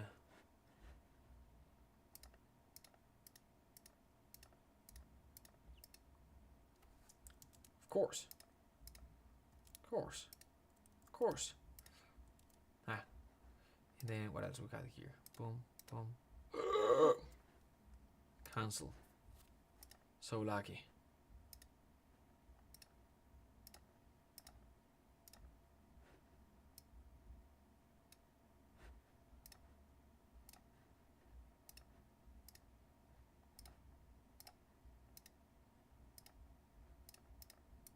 Cool. Right, now, guess all these.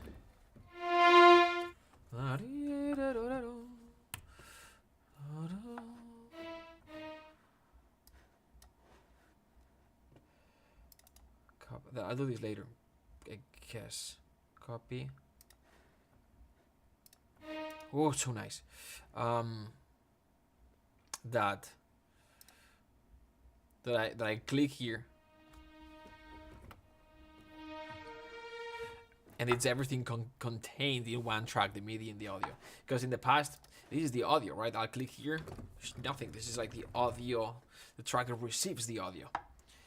And I had to go back here, right, and go click this one, and now we've got the audio.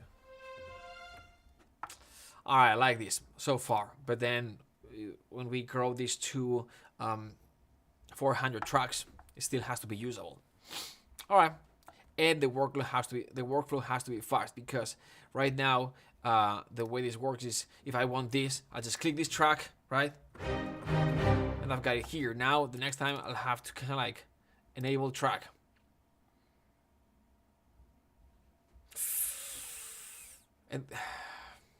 And this takes longer because it's, as you saw, there's a lot, but just these like 5 gigs of RAM. But we'll see. We'll test this. But hey.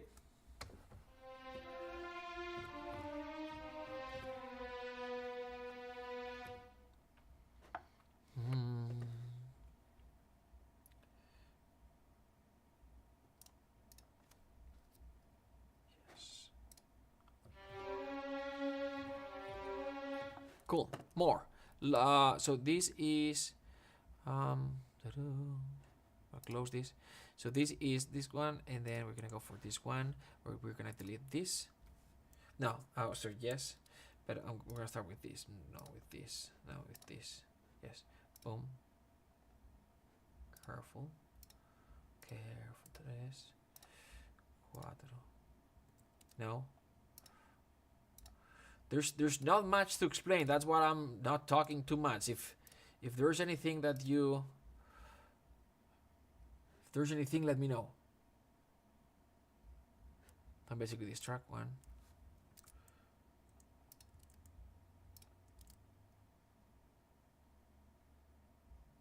And then we're gonna get rid of everything else, right? One, yes, that's correct. So just one track here. Oop.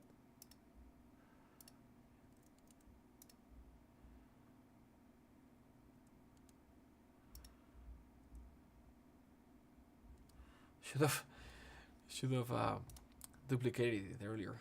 Oh man, add track.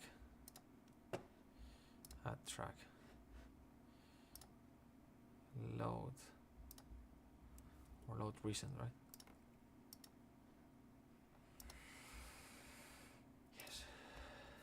Or no. You know what I've done earlier? It makes sense saying no.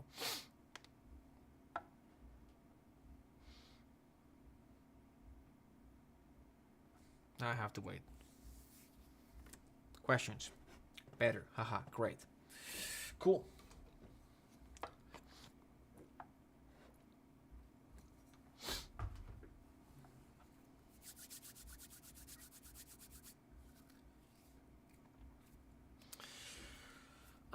What else?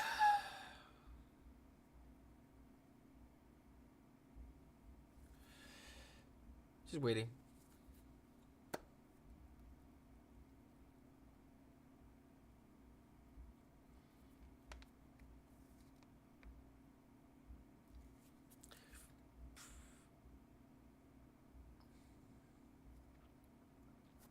When I am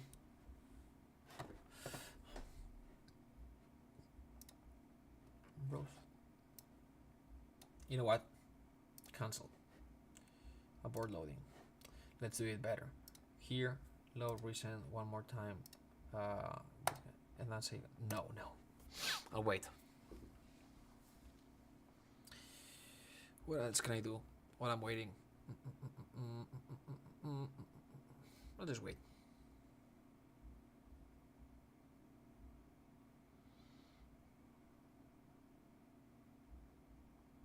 I just bought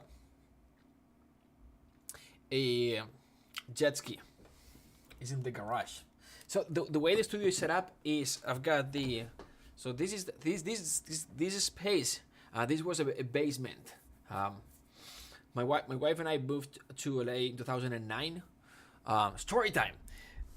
Still loading.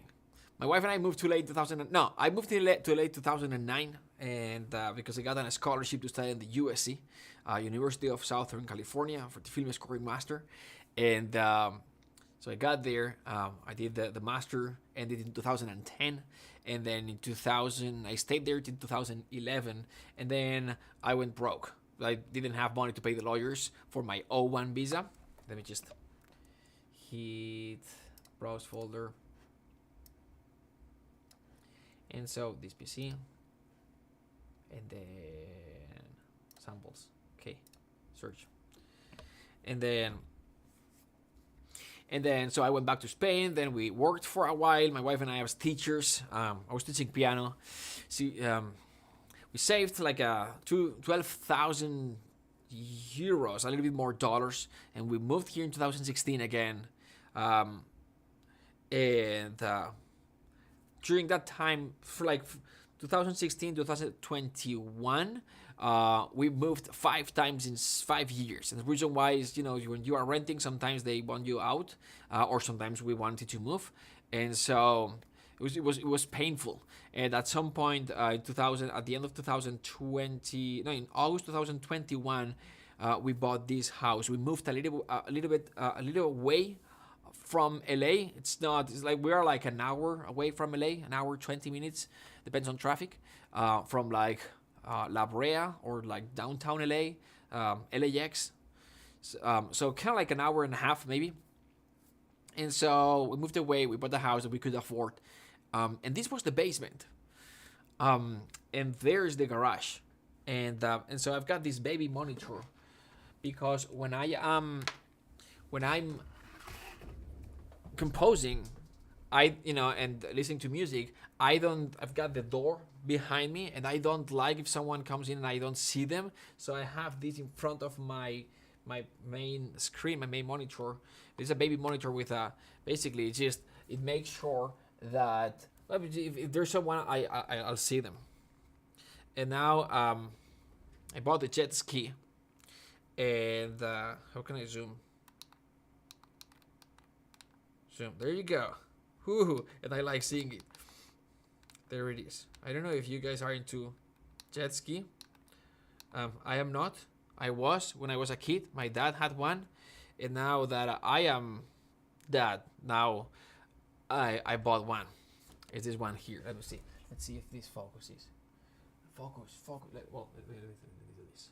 There you go. See? It's the Yamaha Superjet. It's the new one, the 4 strokes. 4-stroke. I don't know. It has a bigger motor these days, because in California, 2-stroke is not legal because it's contamination, pollution.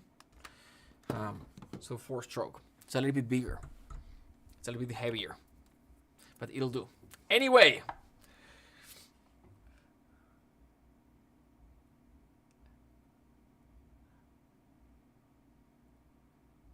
Wait for the loading. Don't bother you to compose. I can do anything when it's loading. It's kind of like stuck. So while I was telling the story, some of you were asking. I'm looking for a solo strings library, considering CSS or Orchestral Tools first church. Trying to find a strings library that sounds like it belongs to Game of Thrones. Fantasy music recommendations. They all suck.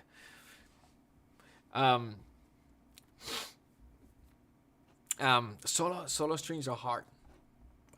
There's no one that I truly love. Anyway, I'm gonna continue. Feel free to recommend, you guys. I'd love to hear which ones you like most. Generally, for solo, when it's like an orchestra kind of thing and like a solo instrument, like a solo cello, or usually I'll record. It just sounds better, obviously, and it's easy. Like recording an orchestra, obviously, very hard, very expensive, or it can be expensive. Recording a group, it's difficult, and also it's difficult. It's slow. It takes more time. Score prep and all that, and it's a little bit it's expensive as well. But the solo, it's easy. Like recording a solo, they can record remotely. Sometimes you don't even need to send them a score. You can send them the MIDI file, and they'll perform, and they'll send you the audio file. Easy, especially after COVID, super easy. So if it's like this kind of like Game of Thrones, where it's kind of like percussion orchestra, and there's a solo line, like a cello solo line, something like this, it's just someone to record. It's way more effective. Cool. All right, let's continue. Sorry. So we've got this guy now is the small staccato, right? Yeah. So before I destroy things, I'll duplicate, but I'll get rid of these guys because I'm not gonna need them anymore. Just alright, cool. And now I'm going to duplicate these, duplicate tracks. Yes. Duplicate tracks. Yes.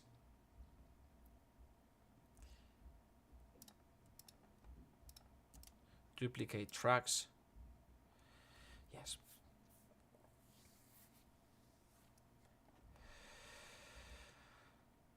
So here I'm going to have the next one is going to be small staccatos. What a name, small staccato. And then it's not small really.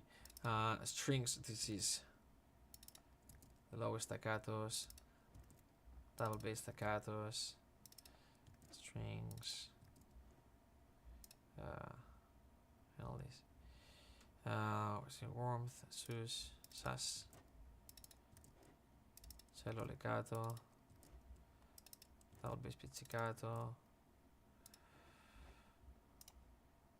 duplicate tracks, duplicate tracks. How many?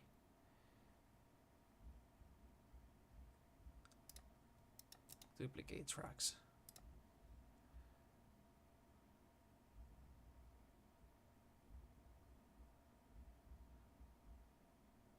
Taylor Swift. Oh, man.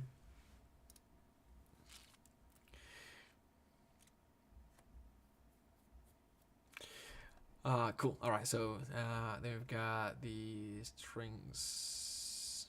We're cello legato. What I did. Cello legato, cello pizzicato, cello pizzicato. That will be sustain.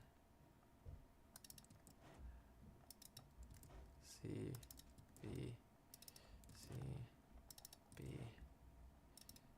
C, pegar, y dale, muy bien. Perfecto. Ahora ya. Small. This is done. No. Confused. Okay, cool. This is the small crate, and I'm going to just get rid of everything else.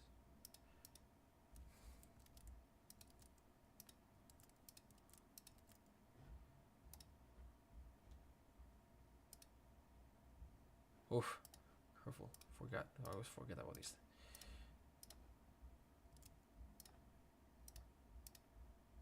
No, fuck. Sorry. Crap.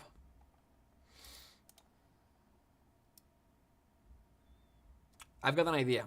We'll see. I just had an idea. Copy.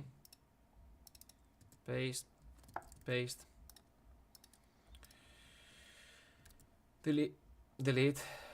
up here. Okay, cool. Now I'm going to move this down here. Great. And this is the one that I've got to protect.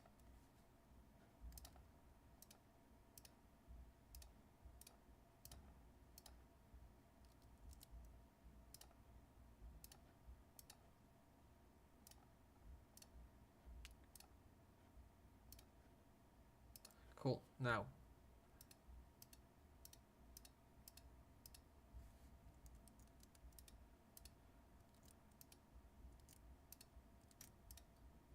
cool.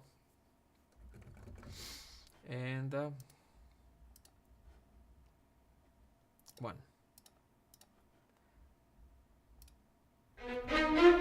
Dee-dee-dum, dee-dee-da-dum, da-da-da-dum, dee-dee-da-bum. Oops.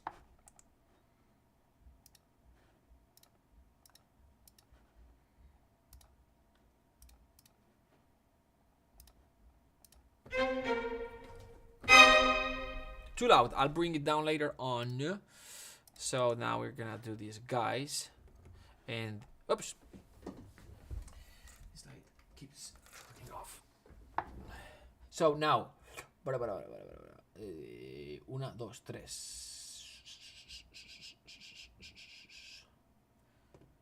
Saving. All right, and then let me see. 1 second. 6. No. 4, I think. So, yes. So 1, 2, 3. These guys. I'm gonna do the same thing that I've done earlier. So get rid of this one. Yes. Get rid of this one. Yes. Get rid of this one. Yes. Get rid of this one. No. Get rid of this one. Get rid of this one. Get rid of this one. Cool. All right. What else? Yes. So now 1, 2, 3, 4, 5, 6.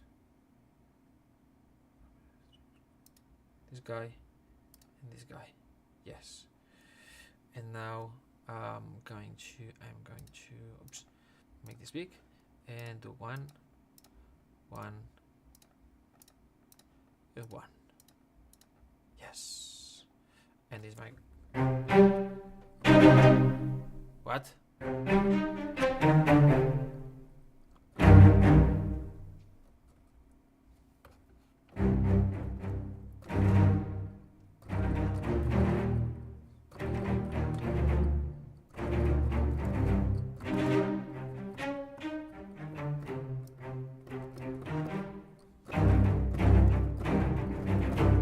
I think there's a little bit of a cue that's gonna help later on with this guy. Is this what I have really? Let me see. This guy, boom, boom, boom, boom. Sorry, not yes. And this is let's see. -2, -3, 5.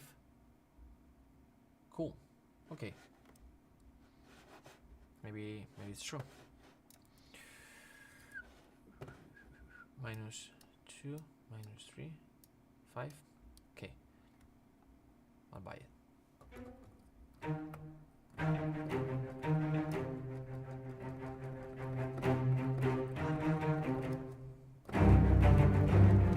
Too much.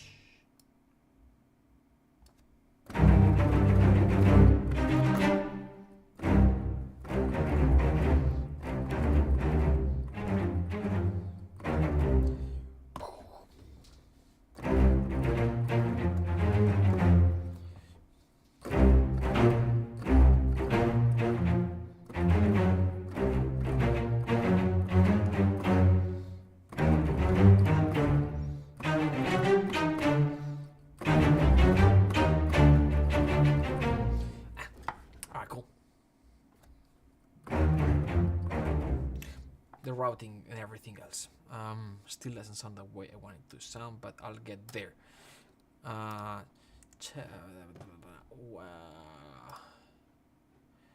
1,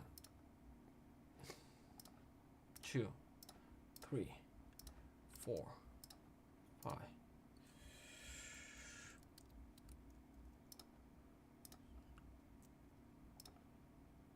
Great. Can get rid of 1, 2, 3, 4. DS. Boom. Boom.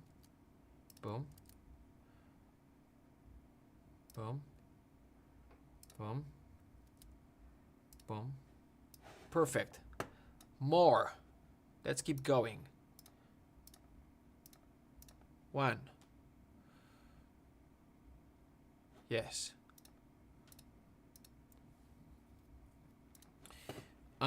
This one. Same thing. 1. Oops. 2. 3. 4. No. 5. This will be faster later on. Great. Now, can I get rid of this? This. This. This. This one. Not this one. This one. This one. This one. This one. This one. Ah. No. 1.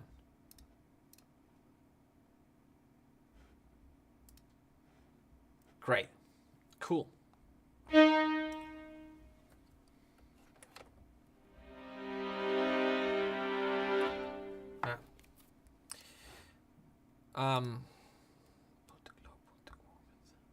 Cool.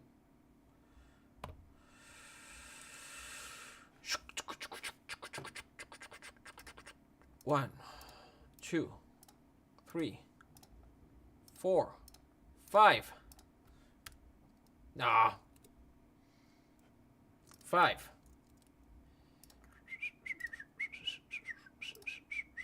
We're going to Disney next week with the kids.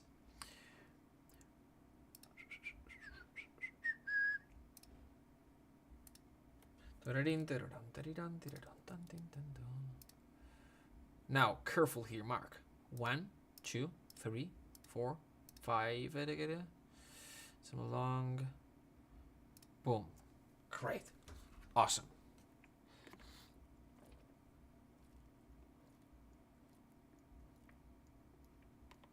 Thanks, John. Happy that you like the content.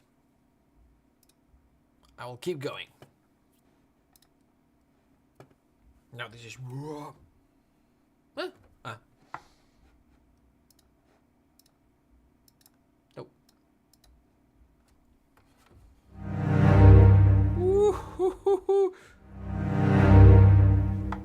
Sexy. Alright, cool. Cello legato, so same thing. Where is it? Here. No, here. No. Ooh. Oh, it's in the other. Okay. So I can get rid of everything here. Because that guy is on the other page.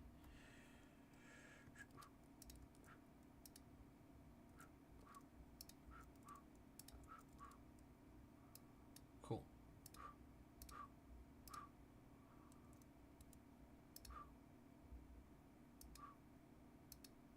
Cool. All right. Next. Oh, by the way, channel. Cool. We done? We good?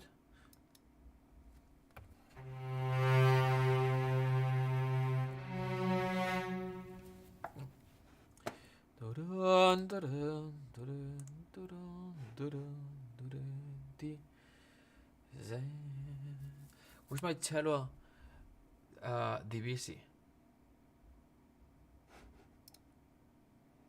Cello divisi. I forgot? Yes, I did. Forgot. Cello divisi. Cello divisi. And just to keep things exact same way, this was underneath tremolo. Cool. Which I don't like, but now 1, 2, 3, 4. Come on. No.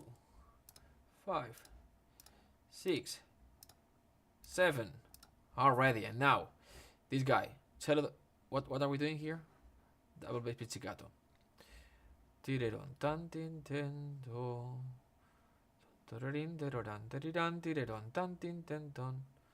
Crap.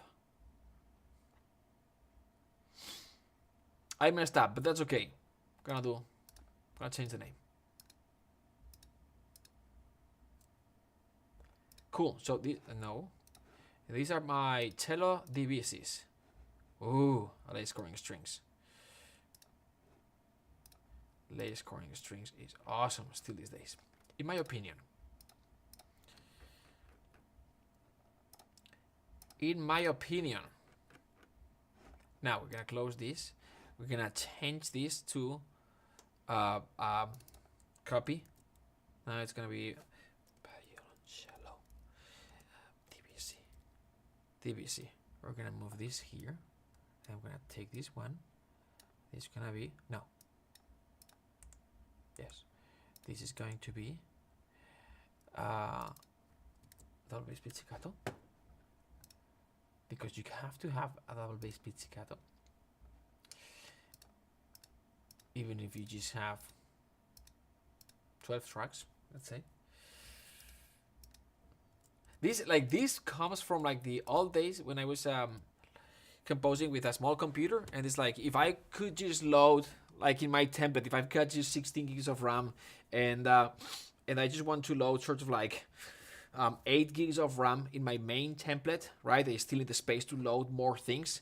What would be the minimum tracks that I would like to have there? The stuff that I use over and over again, the typical things that as a composer or like an orchestral composer, what are typical orchestral, what are the things that you will do over and over again when you are composing? There's orchestral elements in there, right? What are and so that is why this is kind of like so eclectic, or not eclectic, but so, see, it's we've got, it makes no sense. What we've got here makes no sense, but if you like, I think it's very useful things that you'll be using over and over again. Pre-orchestrated type of patches, some of them, or specific sounds that I created. And then down here we've got the typical configuration where we've got like the violins, right? And we've got the short, the long, pizzicato harmonics, then violins 2, and viola. So then we've got the typical thing later on there. But up here, sorry, down here, right? But up here is like, what would be the minimum, like the basic things, the basic strings things, or articulations, or patches, or groups, or like this, or for example, I've got violins staccato in octaves, like the very typical thing to have as well. I've got cellos and double basses in octaves, right? Legatos, very typical thing to, I'm gonna use it over and over again, and I prefer to have that specific patch that was recorded with the cellos and double basses in octaves, or I prefer to have that specific, or build a specific group or orchestration. Hopefully it makes sense. I'm gonna continue. All right, cool. So now I am here, double bass pizzicato. Oh no, not here. This is Vienna. Then I'm gonna say bye bye to maybe. No, this is the. All right. Yes, this is the DVC. And this is the pizzicato, double bass pizzicato. Boom, boom. Sorry. No.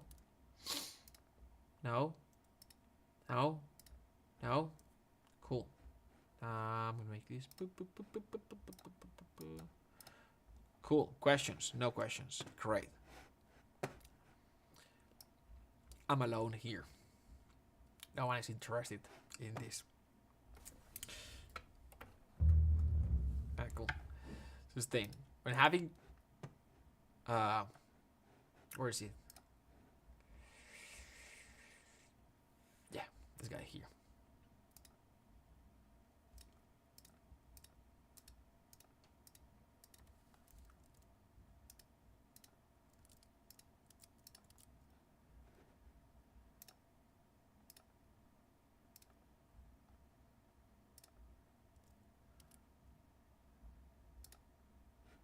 The important thing about double basses, make sure they sound low.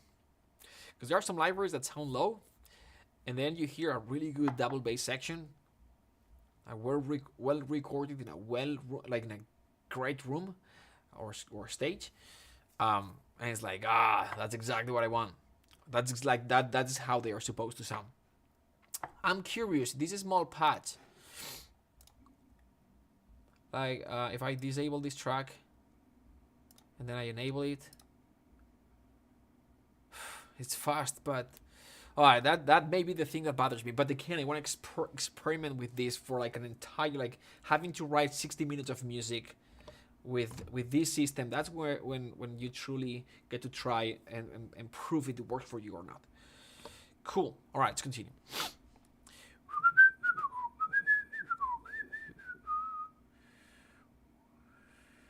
So yes, now we're gonna go with the double basses and cellos in octaves legato that I was mentioning earlier. This guy here, Albion, cello, lungs.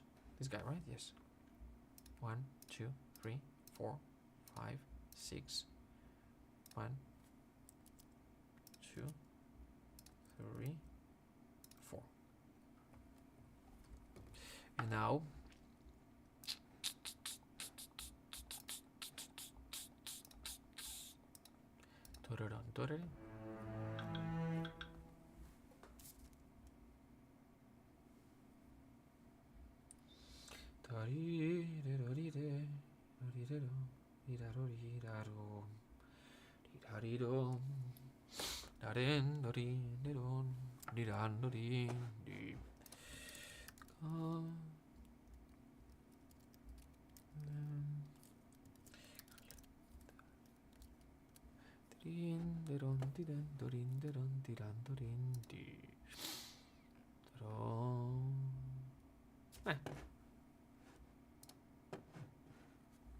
questions. Do you have a preference between Logic, Cubase, and other DAW? They are all great. I'm using Cubase at the moment because I'm used to it. I used Logic. At some point in 2010, I switched to Sonar because Logic that time was a little bit of a pain in the butt when it came to like multi-core and being able to use all the cores. So it's way better. Still has some problems. Comes from like when they bought audio units. Anyway, it's great. Logic is great. Sonar, Cakewalk, Sonar, fantastic. It's great as well. I had a project where I was collaborating with another composer, and I switched to Cubase just to work with that composer, and so I built a template. The same thing that I did that I'm doing now, right? It's just okay. I'm gonna take like 1 or 2 days to just move my template from Sonar, from Cakewalk to Cubase, and I switched.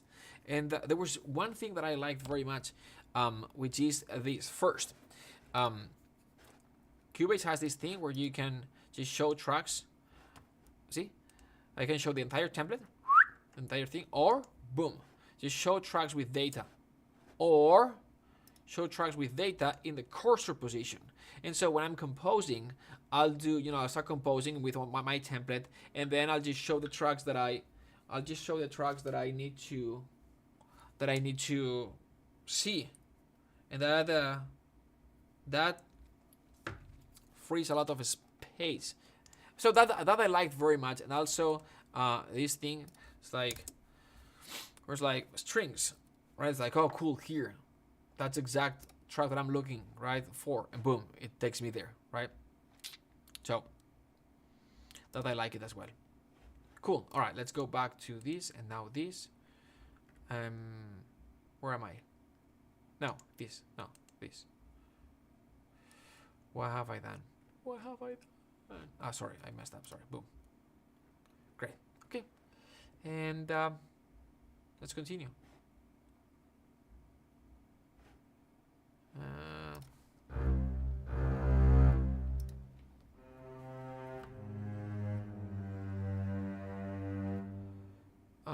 And then, hey guys, do you have problem with MIDI output routing when after enabling VST MIDI track output just resets to default? Microsoft. I don't know what to answer to that question.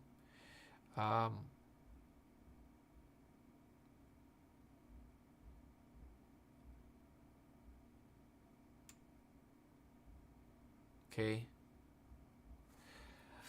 Question in Spanish. ¿Qué es más importante? What's most important? ¿Cuándo debemos destinar a la componer música creativa o típica? So basically, it's a question about like the cliches, writing the cliches that they ask you to write, or your own voice, right? Um,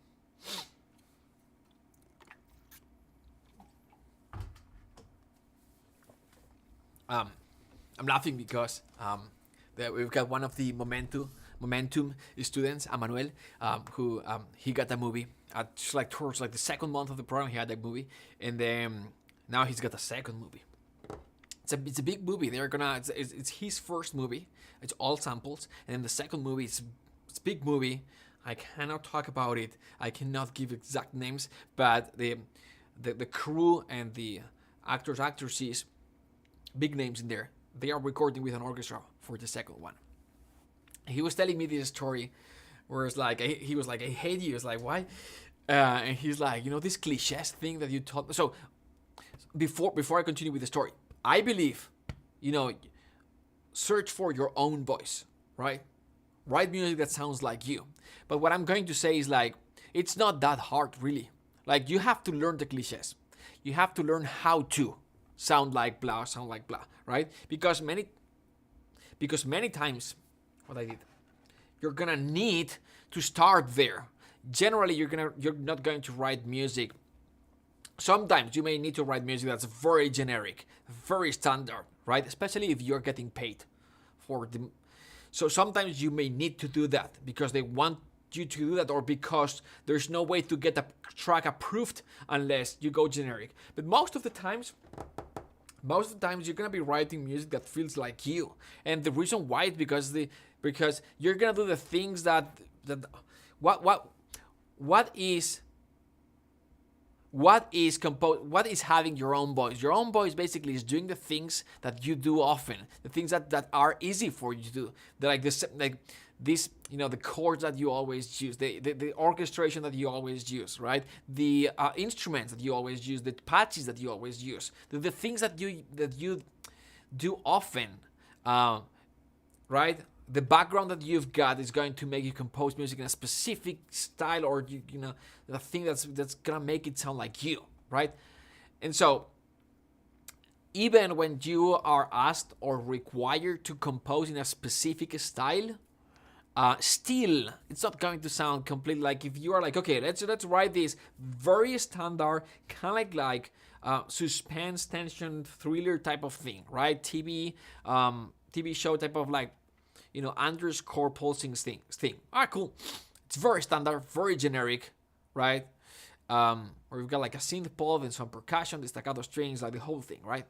And you're gonna write, it's gonna be very generic. If someone else writes the same thing, like another composer, it's gonna sound slightly different because, again, each one is different. Even if they tell you exactly what chords to use, what instrumentation to use, and what the structure that song should have. Like if you write that cue and I write that cue, they're gonna sound different because I've got my sound, you've got your sound, right? I've got my libraries, you've got your libraries. I mix in a specific way, you mix different, so it's not going to be the same, right? Even if we roll the same notes, we're gonna perform different, right? It's going to be different. So what I would say is, perfect, like you have to know how to quickly compose in a specific style, right? In my opinion, right? And I come from like the classical world, meaning, I was, my education is like conservatory, kind of 15 years, right? I started at the age of 5. And then, so the whole thing, right? And kind of like the European conservatory, classical, contemporary type of music, and was like your own voice, and not like John Williams is like you couldn't talk about John Williams, right? Film music is bad, right? And it was, and this search for the thing that has not been done before type of thing. And so I hated the idea of the kind of the cliche, or I was afraid of the idea of the cliche, the style, right? The generic, the film music, all these things. And so I'm very aware of that. my recommendation is be able to write in all the styles, because it will speed up your process, and you know what are the cliches, what are the generic things to do, or the conventions. And then once you know that, you will be able to decide if you want to follow them or not. Sometimes it'll be practical to follow them, and then sparkle it with sprinkle it with your own voice to add something different to it. Generally, when you see someone's like, oh, it's so unique, generally it's 80% of the generic thing sprinkled with their own voice, and it sounds completely different. It's the 80-20 rule. You do the generic thing, and you sprinkle it with like 20% of you, but the effect is like 80%. It's unique, right? If you do it well. And I was laughing earlier because Manuel was telling this story to me about, it's like I was doing this thing, right? And it's like for the opening titles, and there are 4 producers, and he was composing this cue, and it got rejected, and several times that he was doing changes, and it was hard for him to get that cue approved. 2 of the producers liked it, the other 2, so it was hard, right? And he was like, and I think it was like kind of like the positive emotions, like melodic kind of love type of thing. And he was like, okay, cool, all right, I'm gonna do the thing that Mark says. I'm gonna add this super cliche arp on top with the arpeggios, up and down kind of thing, very simple. And I'm gonna keep it very, very simple, just to see if I get inspired. I'm not even gonna keep that arp, right? But I'm gonna start with the arp, but I'll add a few more things. Gonna keep it simple. Maybe I'll replace the arp, but at the end he didn't. So it's very kind of like generic element on top of what he did. So he ended with something that sounded like him, but had a few generic elements. Turns out they loved the cue. And he's like, dude, let me tell you this story. And sometimes it works. Everyone loved that cue, right? And that arp motif became the motif, like the main motif or theme of the entire movie that got reused several times. Don't quote me exactly on that, but that's pretty much how it went. Was his track generic or his music generic? No, it sounded very much like him. He's a very unique composer, but he knew the cliche and he decided to use it in that specific moment. They loved it, and then from there he built an entire soundtrack, with his own voice. But it started with something that initially you would avoid sometimes if you didn't want to sound generic. Anyway, let's continue. You do like the story?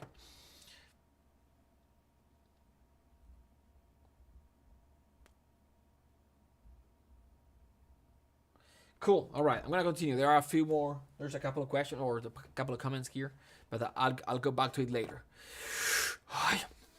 Let's continue. Where am I?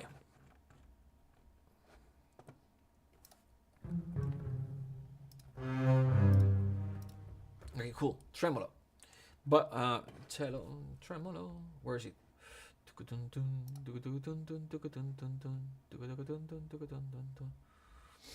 Here, a measure. I can get rid of all these.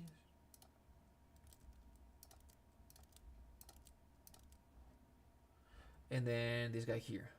Cellos.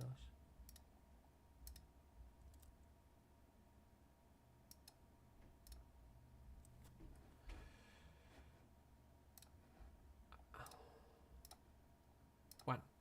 Sorry.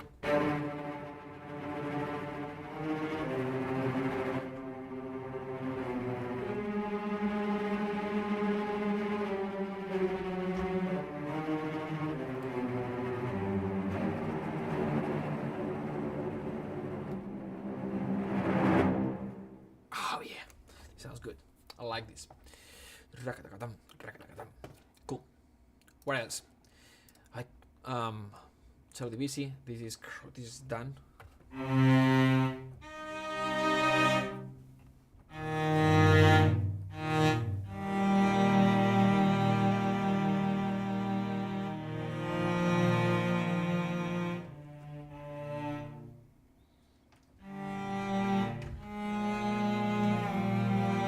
¿Te vas?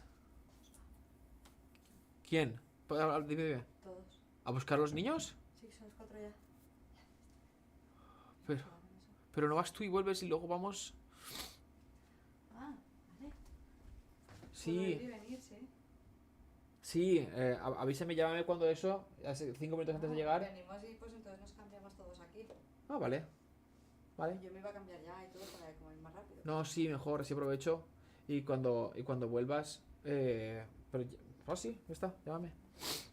¿Qué? Un segundo, espera, espera.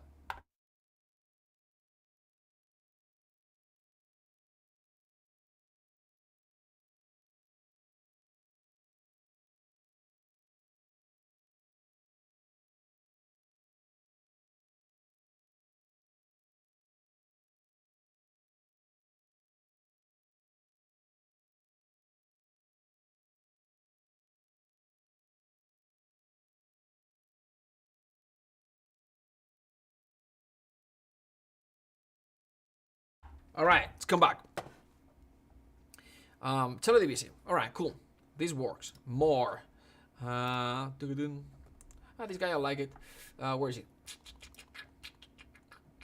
This one here. Okay, cool.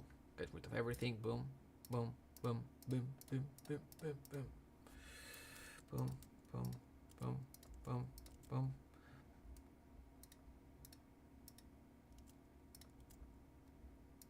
Great. And the float end. This is a beautiful library here. Boom, boom, boom, boom, boom, boom, boom.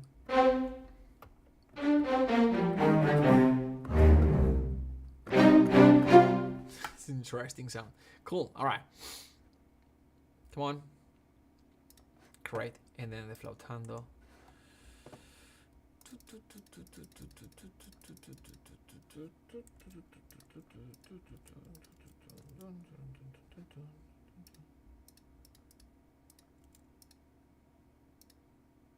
Great. Okay. One.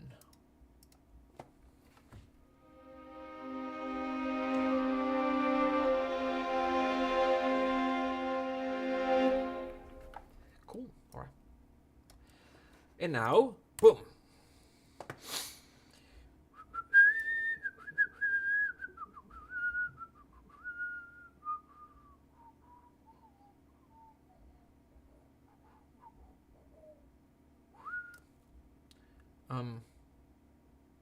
Well, gonna bring them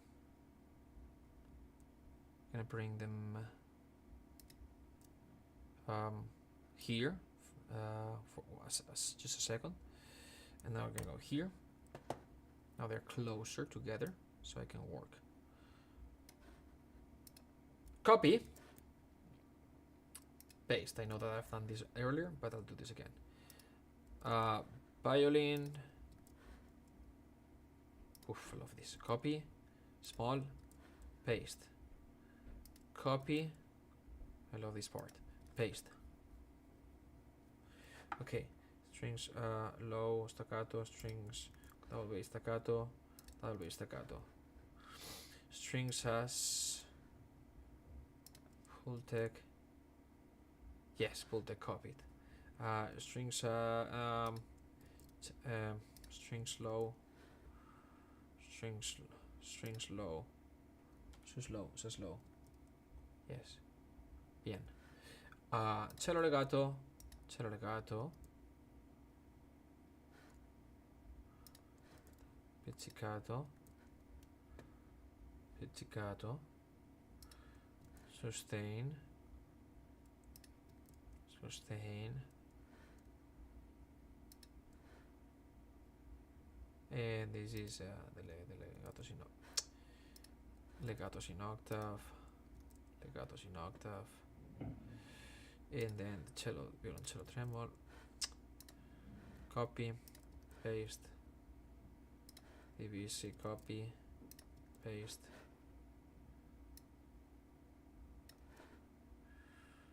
Strings. And flautando. This guy. Paste. Flautando. No. Sul tasto. Not sul tasto. Flautando. Flautando. Alright. Let's take a Let's take a look at this now. This is going to be strings basics. I'm gonna create this folder here. Folder. Strings basics. And now for, where is it? Where did it go?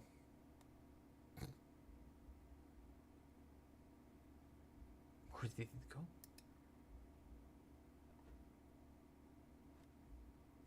I don't know what I did. A track folder.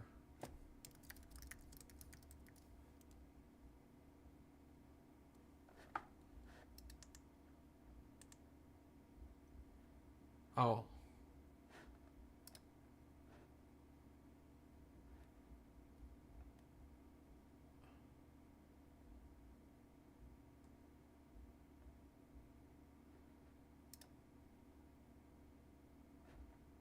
What?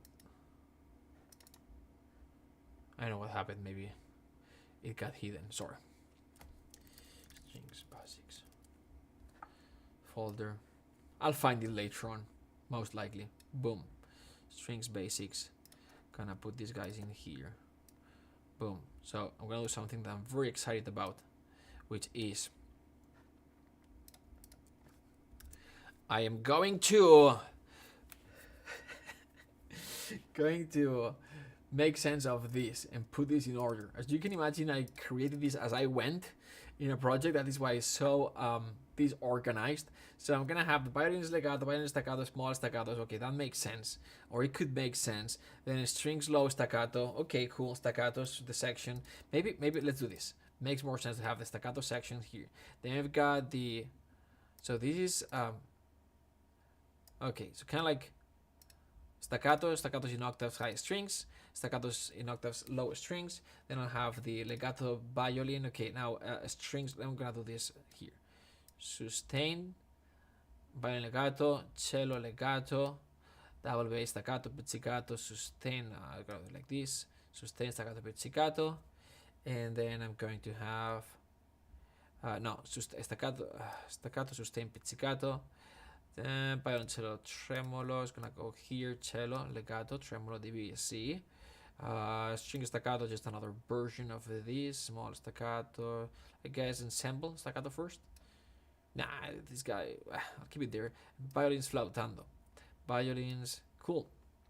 All right, the first time that I put this in order in like 12 years that I've had this here.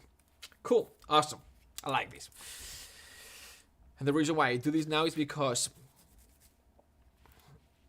again, with rock tracks, just you can do it, but it just takes more time. And so I just didn't do it. Now, after 12 years, I'll have a hard time finding, because now we are in a different order. I think I'll survive.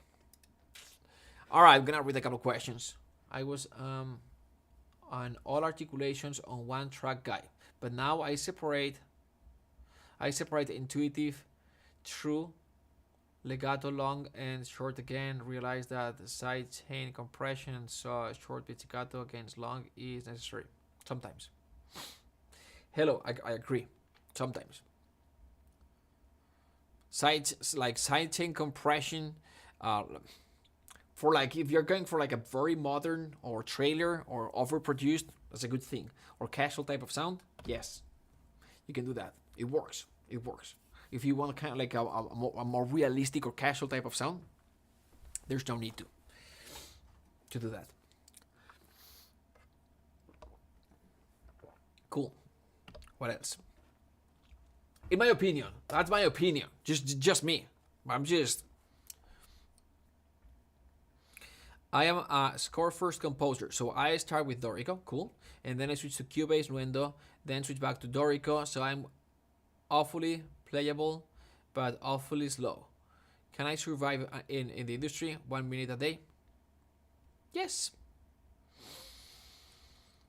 Yes, if you find a system or workflow that works for you and you are able to go back and forth fast, yes. Generally, it's the other way around, as you know. But hey, well, we've got one student that uses this guy.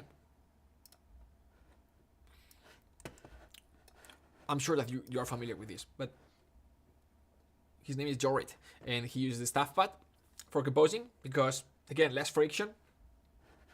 And so he composes like this, and the staff pad is great.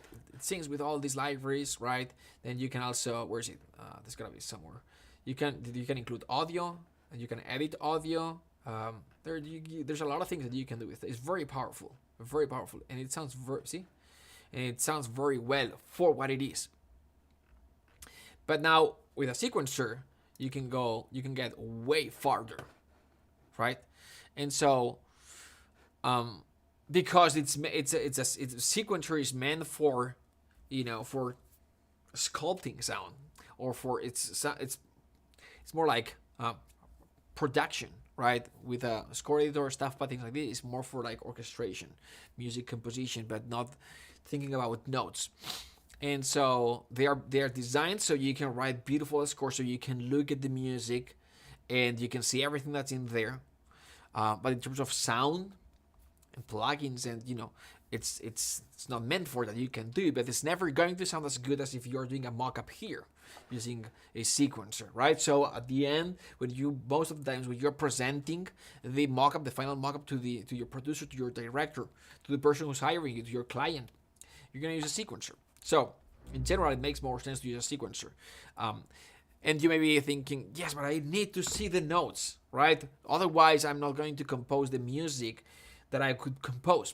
Yes, there are different, and I was the same way. When I transitioned to sequencer, it limited me. But there are solutions for this. Like, there's a learning curve that we all go through. But if you want speed, then generally this is gonna be faster. And so it depends on the musical complexity. So the solutions, there are 3 solutions. First, just being able to look at the sequencer and just write music and understanding what's going on musically, and the orchestration just by looking at the piano roll and the sequencer.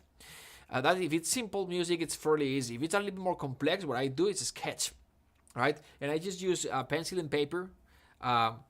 If it's a little bit more complex, then what I'll do is I'll just group tracks in the. For example, if I've got this, what is this? Let me see.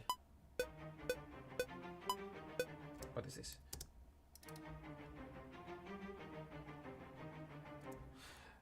No. Let me write something new. No.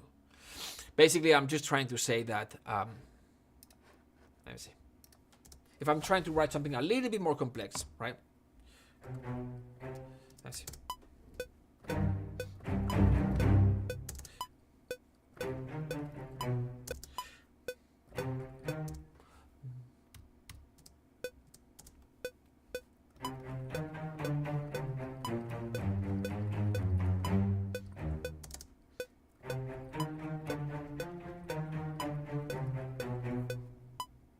Yeah. Oh, by the way.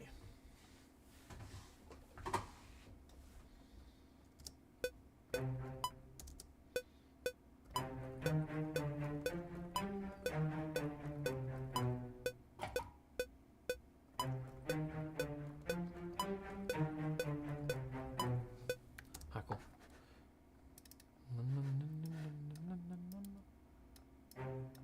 And you're like, okay, cool. So these are the cellos. Cool. And you're like, okay, cool. Now I'm gonna write like violins.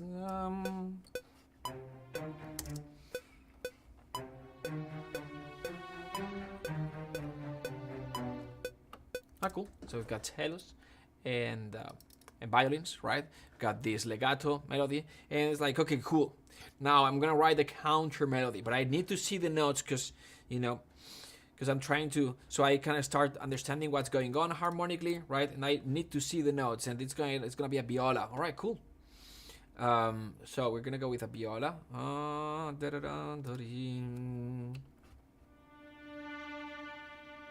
right, so gonna write these. Let me just get rid of this guy. So the trick, what I'm trying to explain here, is that what I'll do, and see what I did, just show tracks with data, and then I'm gonna select all of this, and then I'm gonna go here, select the viola, right? And now I can see this, right? Still not notes, still not the notes, but at least I can see a lot, right? The main melody, okay, I can see what's going on harmonically in, when you combine both of them. And now I can look at this and it's like, okay, cool. I've got the viola selected.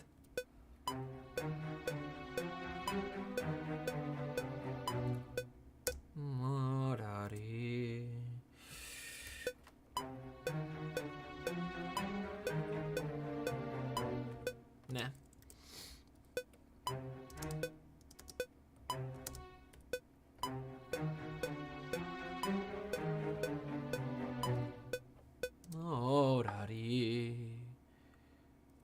So I can see. So I was planning, this in advance as I was writing the music. Like I can see the notes. I know exactly what the dissonance, when the dissonance is gonna come in, right? How the dissonance is gonna resolve. I can see the separation between the different lines, and that's it, right? So what I'm saying is that level 2 of complexity, which is this is very simple, but it's a little bit more complex than something else that could be simpler than this.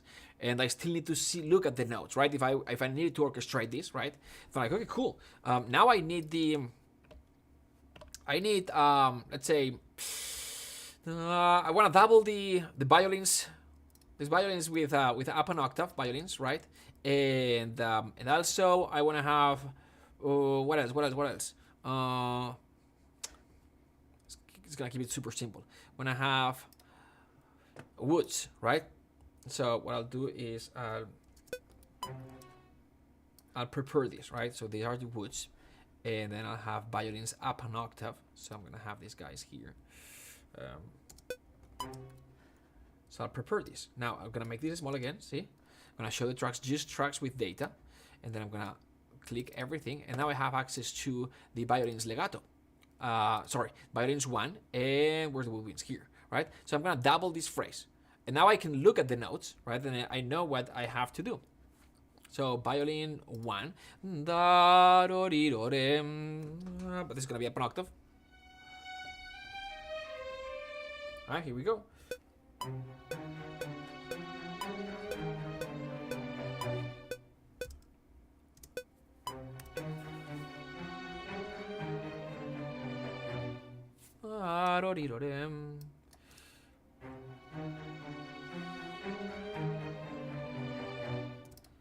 Cool. These are CSS, so a little bit slow attack. So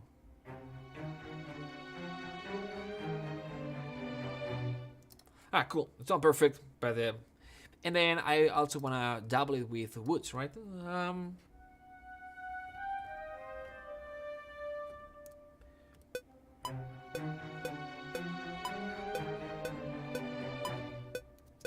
That's it, right? I can look at all these, and I can write a little bit more complex music. If I need something a little bit more complex, what I'll do is I'll use something like this. Where is it here? I'll use something like this, right? 1 second.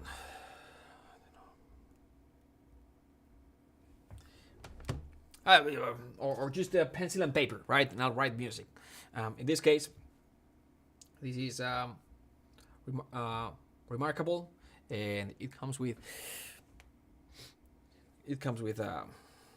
and you can write music here. It's like, okay, so harmonically, for example, I've got this section here. It's actually high intensity. It's very fast paced, and I've got this moment with horns, and I want them to do something. These 4 chords, right? Or maybe like going from like some diminished chord and some tritone in trebles and things like this, whatever it is, right? So I'm just making it up. And I need them to move very fast. And I need to write it first here, right? So maybe I'll go for like 2 horns short notes, right? And I'll be trying things, right? I'll be like, okay, let me think about this, and it's like, okay, maybe it's gonna be like, nah,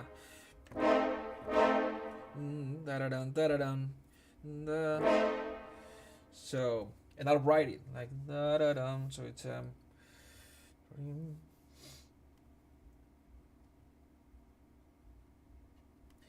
And by the way, what I can do is I can instead of doing this, I'll just share this here. Da-da-dum. Oops.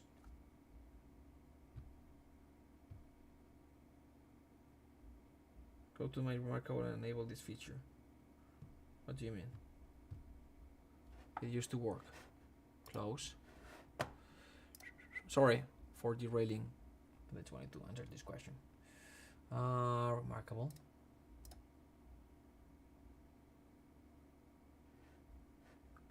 Present, accept.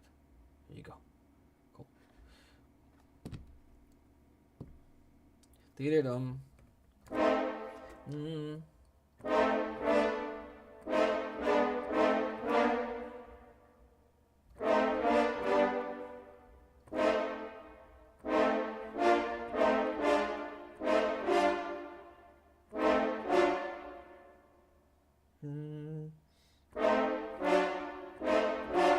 Exactly. That's exactly what I want. Or maybe.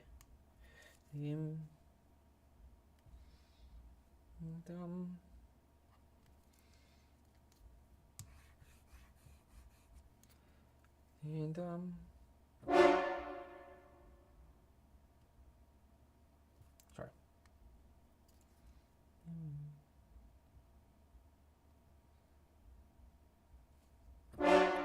Ding dong.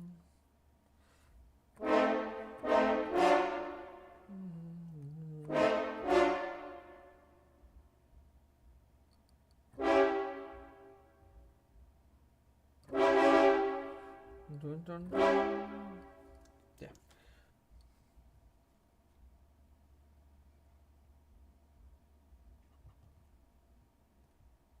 Ding-da-dong. No. Ding-da-dong, ding-da-dong.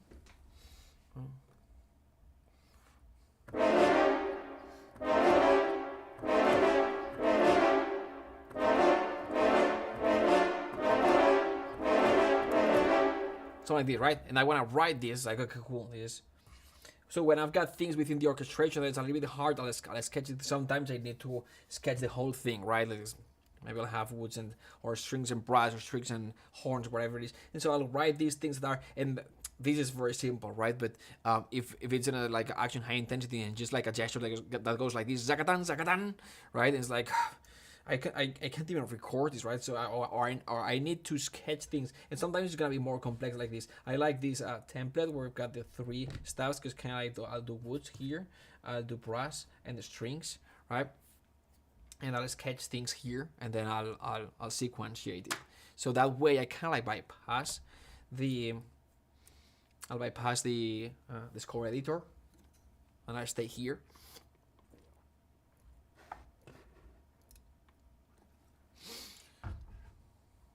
Hey Mario, how are you doing? Thanks for joining. All right.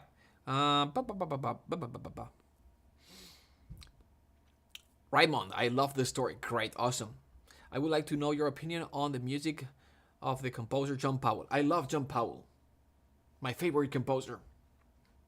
So there you go. It's a great composer, in my opinion.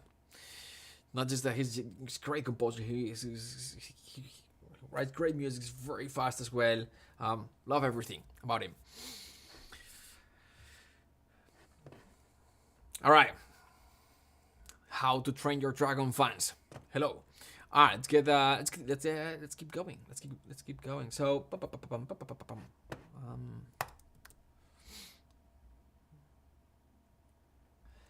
So now we've got all these.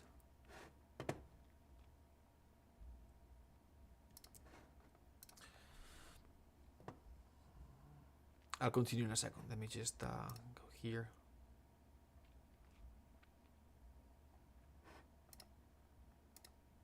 Okay, let's continue. All right. So, what we are doing here is we've got all these guys. Cool. Yes. What else? What else do we have? Where are them? Oh, that's what's happening. When I come back, I don't see everyone because, okay, makes sense. Makes sense. And now I will find that folder that is missing. Where is it?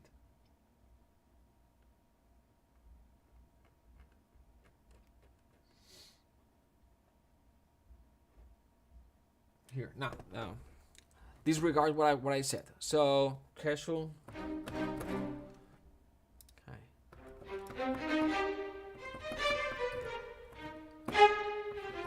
Okay.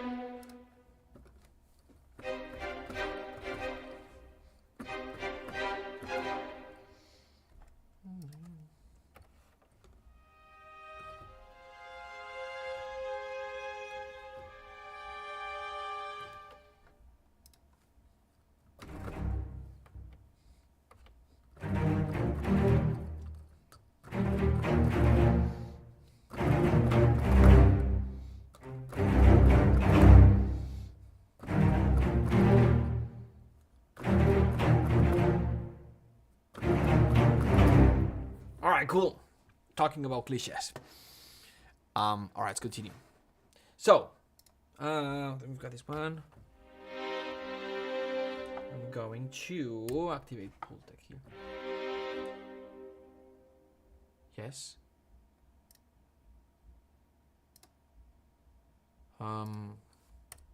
Oh, wait a minute. Yes.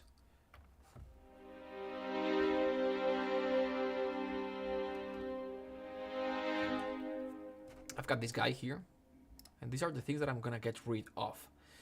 See that it kind of like softens the sound.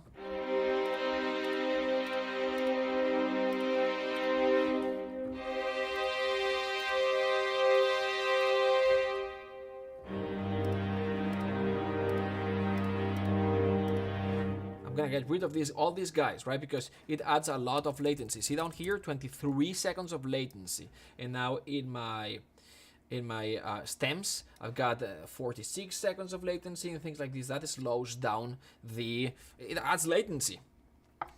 So I'm gonna replace all these, and I'm going to. I was speaking with Dennis Sands the other day.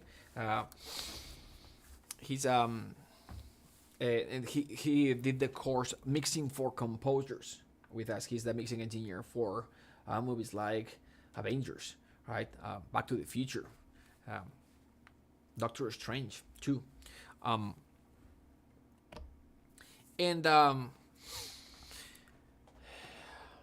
he did this course, cinematic composing. It's called Mixing for Composers, and it's a great course in my opinion. Where is it? There you go, this one, and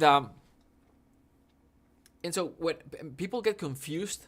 Because it's a big course. It really is a big course. Let me show you. Let's see if I can show you the course. How do I do this?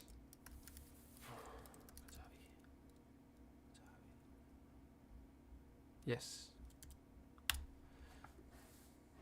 Course. Mixing.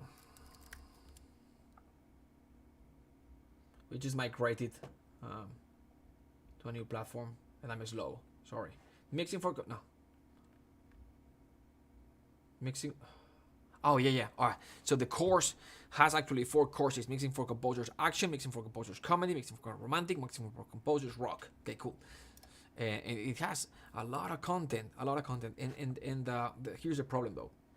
Here's the problem. All right. Here's the course. Cool. That's what I wanted to get. Now, categories action, categories. Yeah. So there's a lot of content inside each one. So basically he mixes everything. He shows you how he mixed in this track with like 100 tracks.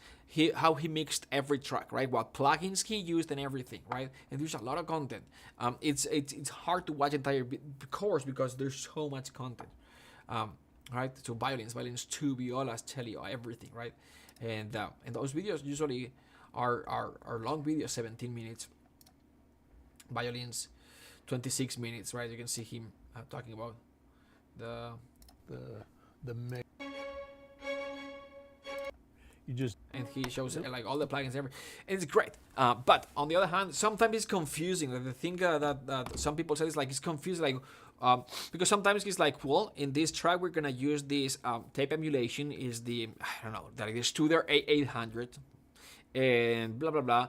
And that's what we're gonna use because I like the tone, right, of it. Or in the next one, we're gonna use the Ampex for like the analog saturation, for like the tape saturation, because I like the tone for this one for the cellos better. And it's like, and it's confusing because sometimes the nuances that he's talking about are so small that if you don't have a trained ear, it's hard to understand why, right? And so like especially aspiring composers got confused, like there's so much, too much, too advanced, or he spends a lot of time explaining things that are so that the nuance or is so small, or the difference is so small, right? And it's meaningful, but this is small. And so we're talking about the idea of, and also many of the plugins that he shows in the program are very expensive, right? And so we were talking about the idea of creating another course about the same thing but with like stock plugins. And he said, what about a mixing course about how to mix without plugins? And I love the idea because 80% of the mixing is done before even loading any plugin, like the balancing and positioning, and then depth. So reverbs there we may use, but balancing and positioning, balancing and panning is the first thing, right? And that's what makes like 80% of the mixing. And then we've got the other things, right? The reverb. Then we're gonna talk about EQ maybe to clean up some areas. Then we're gonna talk about compression and other things, right? And then we have like the tape saturation and like and analog saturation and things like this that will color the sound in a way that makes it more pleasant, that works for a specific instrument, blah blah blah, all these things. But why was I talking about this? Oh yes, exactly, because when I'm using all these plugins here, like this Pultec here, like this, I'll do this right, like this Pultec here, right? It's great, but the reason why I use this one is because I like it very much. I like the tone. I like how it, how it deals with low frequencies and how it cuts the high frequencies. But I could get a very very very similar sound just using like this stock EQ, and that's what I'm doing now. I'm gonna replace all these expensive plugins, and I'll try to create a sound as close as possible by using just the channel strip, and the stock plugins that add zero latency, because that's the other thing, the latency, right? I'm using UAD plugins not because they sound better. It's just because the CPU, it's not the main computer CPU that processes this. It's the UAD cards, right? So I've got 2 octos inserted in my machine just to process this, and so I separate like the main CPU takes care of the main template, like the second computer is taking care with the VEPro is taking care of the samples hosted there, and I'm gonna change that now. And then the UAD cards take care of the plugins that I have inserted here. But I'm going to change all this. I'm going to simplify it. I'm going to use stock plugins that are very efficient, and so forth, right? I'm simplifying things. Trying to run everything in one computer, one machine, and much easier, less latency. We'll see how it goes. I'll let you know at the end, in June, at the end of June, I'll let you know if this experiment actually succeeded. All right, cool. Let's continue. Hopefully this is useful. Remarkable is very good. I like it. Not for composing. I have it here but I like it for sketching ideas, like mental ideas. When I'm thinking about, like, I like it. It's like it's the closest thing. Like there's nothing like paper, but these guys try very hard and they do a pretty decent job. So I like it. I like it very much. And then instead of having lots of, things like this laying around, I have everything here organized in folders, right? Then you can print it if you want. Hola. Vale, perfecto. Cuando ya estéis, ya me llamas y vamos.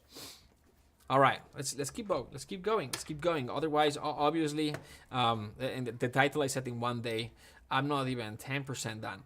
So that's very Mark Giovanni style. Let's continue. Let's continue. Too many stories. Hello, Mark from France. Hey, Edouard. Edouard, how are you?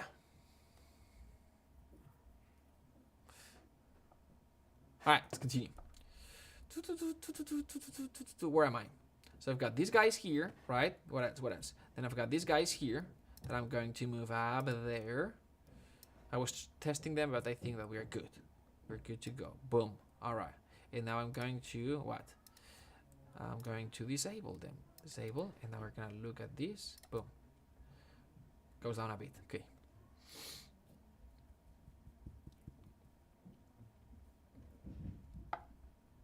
Good. All right.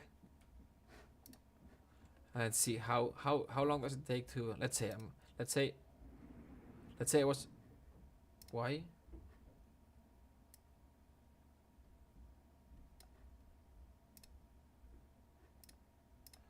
let's say I was here and I was like, you know what, this guy, boom, and man, okay. I have to have a key switch or something for enable disabling tracks. Cool. All right, let's continue. Let's see if I can do another group. So I'm gonna close this one. I'm gonna close this one, and then now I'm going to create a new track. New track. The more it's late, and I'm going a little bit slow. It's not an excuse. I'm just letting you know. And I'm making mistakes. I can talk though. Now we are gonna go for the. This should be easy. All right, let's do this one. This one should be fun. So I'm gonna save because the last time I had them in the template, I had problems with CSS. No problems in Vienna, but let's hope for the best. So now what we have to do is go back to Vienna here. We're gonna close this one. We're gonna go CSS, which is here, and now we're gonna open. Why so many? CSS. Gonna close all of these like this. Cool. It seems like I've got everything. What is this? Nothing. Oh, we don't need all this. I don't know why. Okay, I'm gonna open this and I'm going to save multi as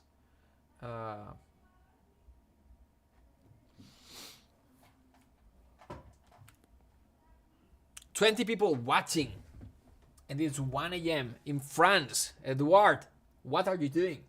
At 1:43 a.m. France time. All right, we're gonna save this here. Did I say contact multi? All right, yes.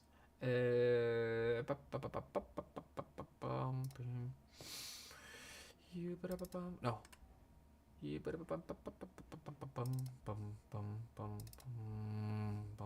Mark. Boom.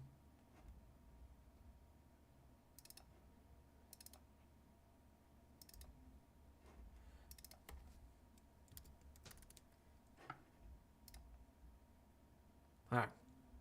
And now I'm going to, oops, nope. Oh, Switzerland. Team Nim. That is late there as well. Thanks for watching. Thanks for staying up. Means a lot to me. So CSS.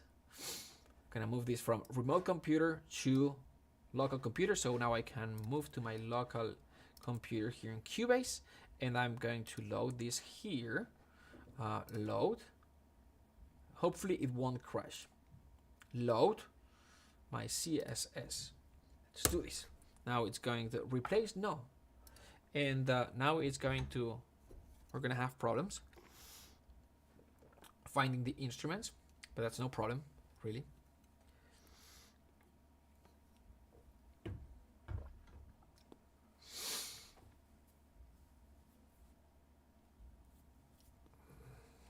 Come on.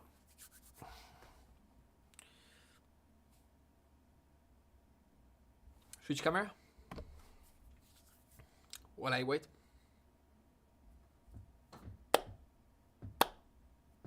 Switch camera.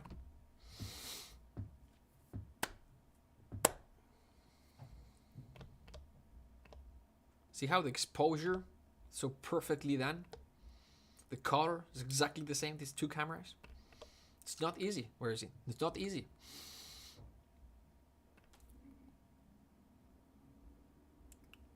See, this one is tough. Where is it? This one. The color of my hand here and there. This one is tough. Because different lights, different cameras, different lenses. Makes it hard. There you go. But not bad. It's pretty accurate. So proud of this. It's still loading. Still loading. And I cannot compose when it's loading.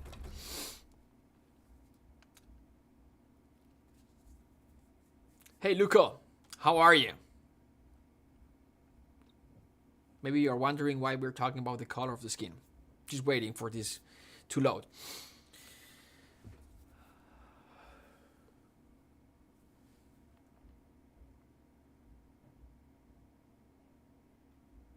Hey Mario, how are you?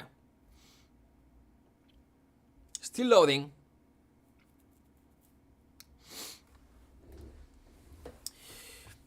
Oh, you know what I can do? Oh, I'll do this later.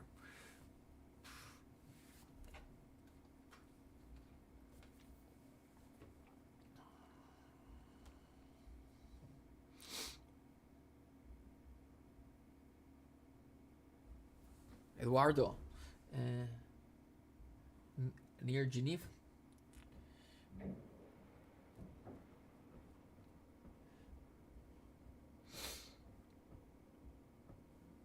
Still loading.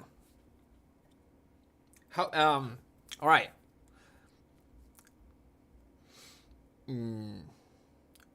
While it loads, what's your favorite bad movie? My favorite bad movie.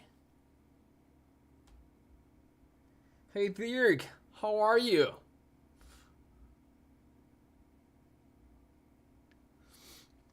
Tony, Dirk, I'm redoing the entire template. I'm going all everything in Cubase. It's for the movie that I've got next month. I'm gonna try it. Just gonna spend a couple of days redoing the entire template, and if I don't like it, I'll go back to the other one. But yeah, just replacing. It's a lot of fun because when you go from VEPro to back to Cubase, you have to do the whole thing again. You can copy and paste things, but you know how it goes.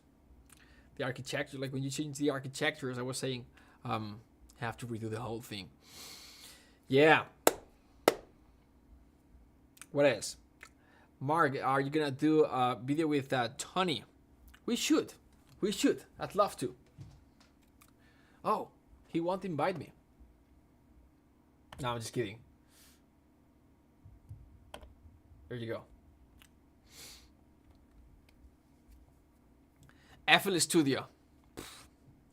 It's great. I think it's great. But what the? See, maybe it has crashed. I have to go. The kids are here. I may have to go in 5 minutes. What am I looking at? This guy. No, it doesn't seem it has crashed. We're good. We're still good. It shouldn't. Look at this. Why did it go up? It's so interesting. It went up. I don't think it's when let me see.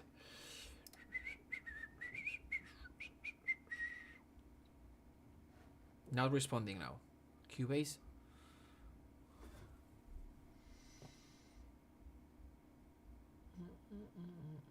I saved, but look at this.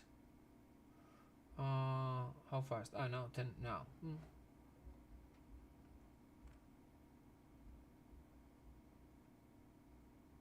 Maybe it has crashed. I think I'll stop the stream here, and then I'll let the computer like this, and then I'll come back later on tonight.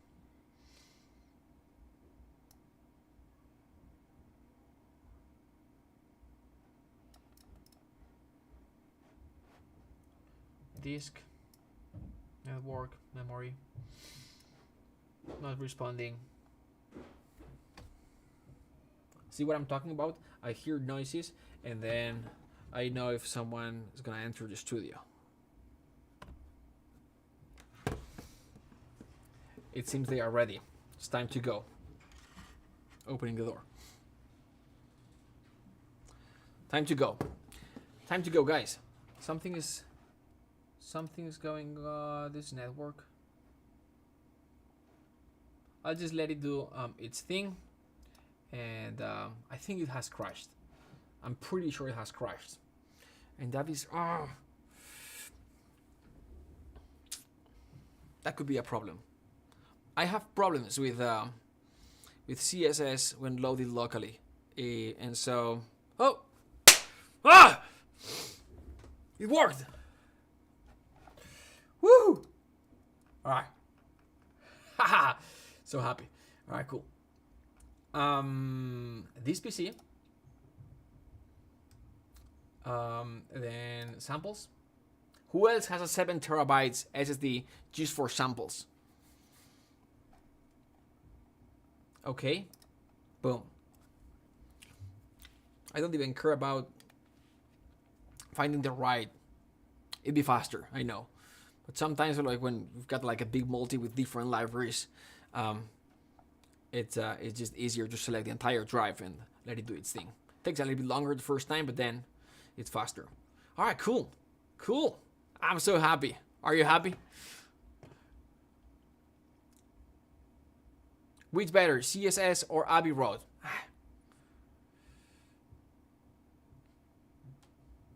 I don't know. It's different. I like CSS a lot. Abbey Road is great as well. I don't have a lot of Abbey Road, just a few expansions. I don't have the main thing. Cool. All right. Get rid of this guy. Boom. CSS. Beautiful. All right. So how many I need? 1, 2, 3, 4, 5, 6, 7, 8, 9, 10, 11, 12. It makes sense. 12. Now I'm going to duplicate this. Hopefully it will not crash. It shouldn't. Oh, I should have saved. Crap.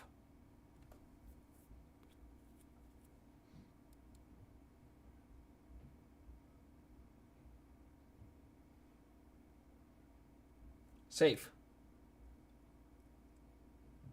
Did it save? Save. No.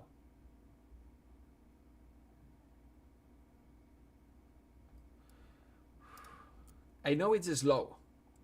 I know it's very slow, but because I'm just creating like a second template on top of the first template, and the second template is not being optimized just yet, so it'll go down.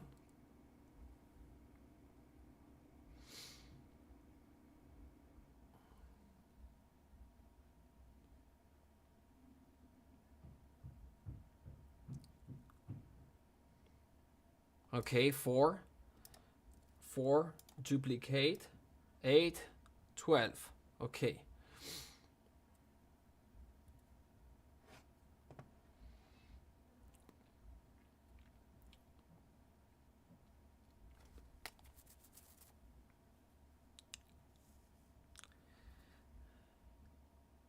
Haha! Yes. Yes, Jim, I changed my main display. I used to have the bigger one. It was massive actually. But when I'm doing this, I got the curtain closed. But so this was a basement, as I was saying, right? But we kind of like did floor and do that little bit of acoustic treatment, and now it looks decent. And so we love when we bought this house, it was because this is space.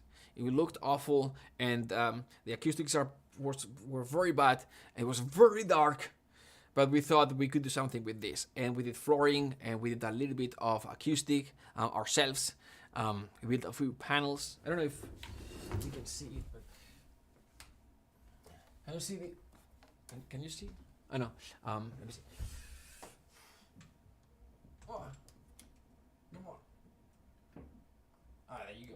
You see the panel up there? So there's a panel up there. We did the wall. We've got a few panels there. We have a few, and the curtains, right? And also we put a window there. So I open it, and and it's green. We don't have great views, but we see a little bit of green. I'll show you. I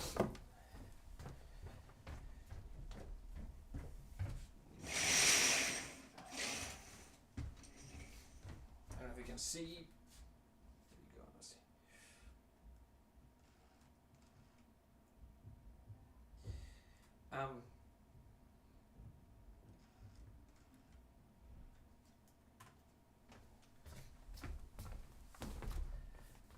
And so the funny thing was that I was I had we put this because it was very dark. It was very dark, and we put that screen. We put that window, and the problem is that I didn't see anything. Right, I've got this big window, but I don't see anything because I'm going because we've got this big monitor and I didn't see anything, and so I figured, may as well when I'm composing see the green, right? Because we spend a lot of hours here. When I'm recording, I close so I can control the light. It looks a little bit more like a studio, but that is why. All right, that's it. End of the stream. Thanks so much. It truly means a lot to me that you were with me this few hours while I was doing this. Helps me, it pushes, adds a little bit of accountability, so I keep going, right? Otherwise you postpone these things, because I'm happy with the template, but I think I can do better. And also, as I was saying, I want to do something that is a little bit more replicable. It's not as complicated in terms of routing, technically needing two machines and all this, especially for the students, right? When I'm teaching, for them to be able to say, oh, it's not that far. I could have something like this, right? Don't need an expensive computer. Anyway, hope it makes sense. Thanks so much for watching. It's been great. Thanks for the great questions. I'll talk to you soon. I'll see you tomorrow at some point. I'll log in and I'll continue. All right. Thanks again. Talk to you soon.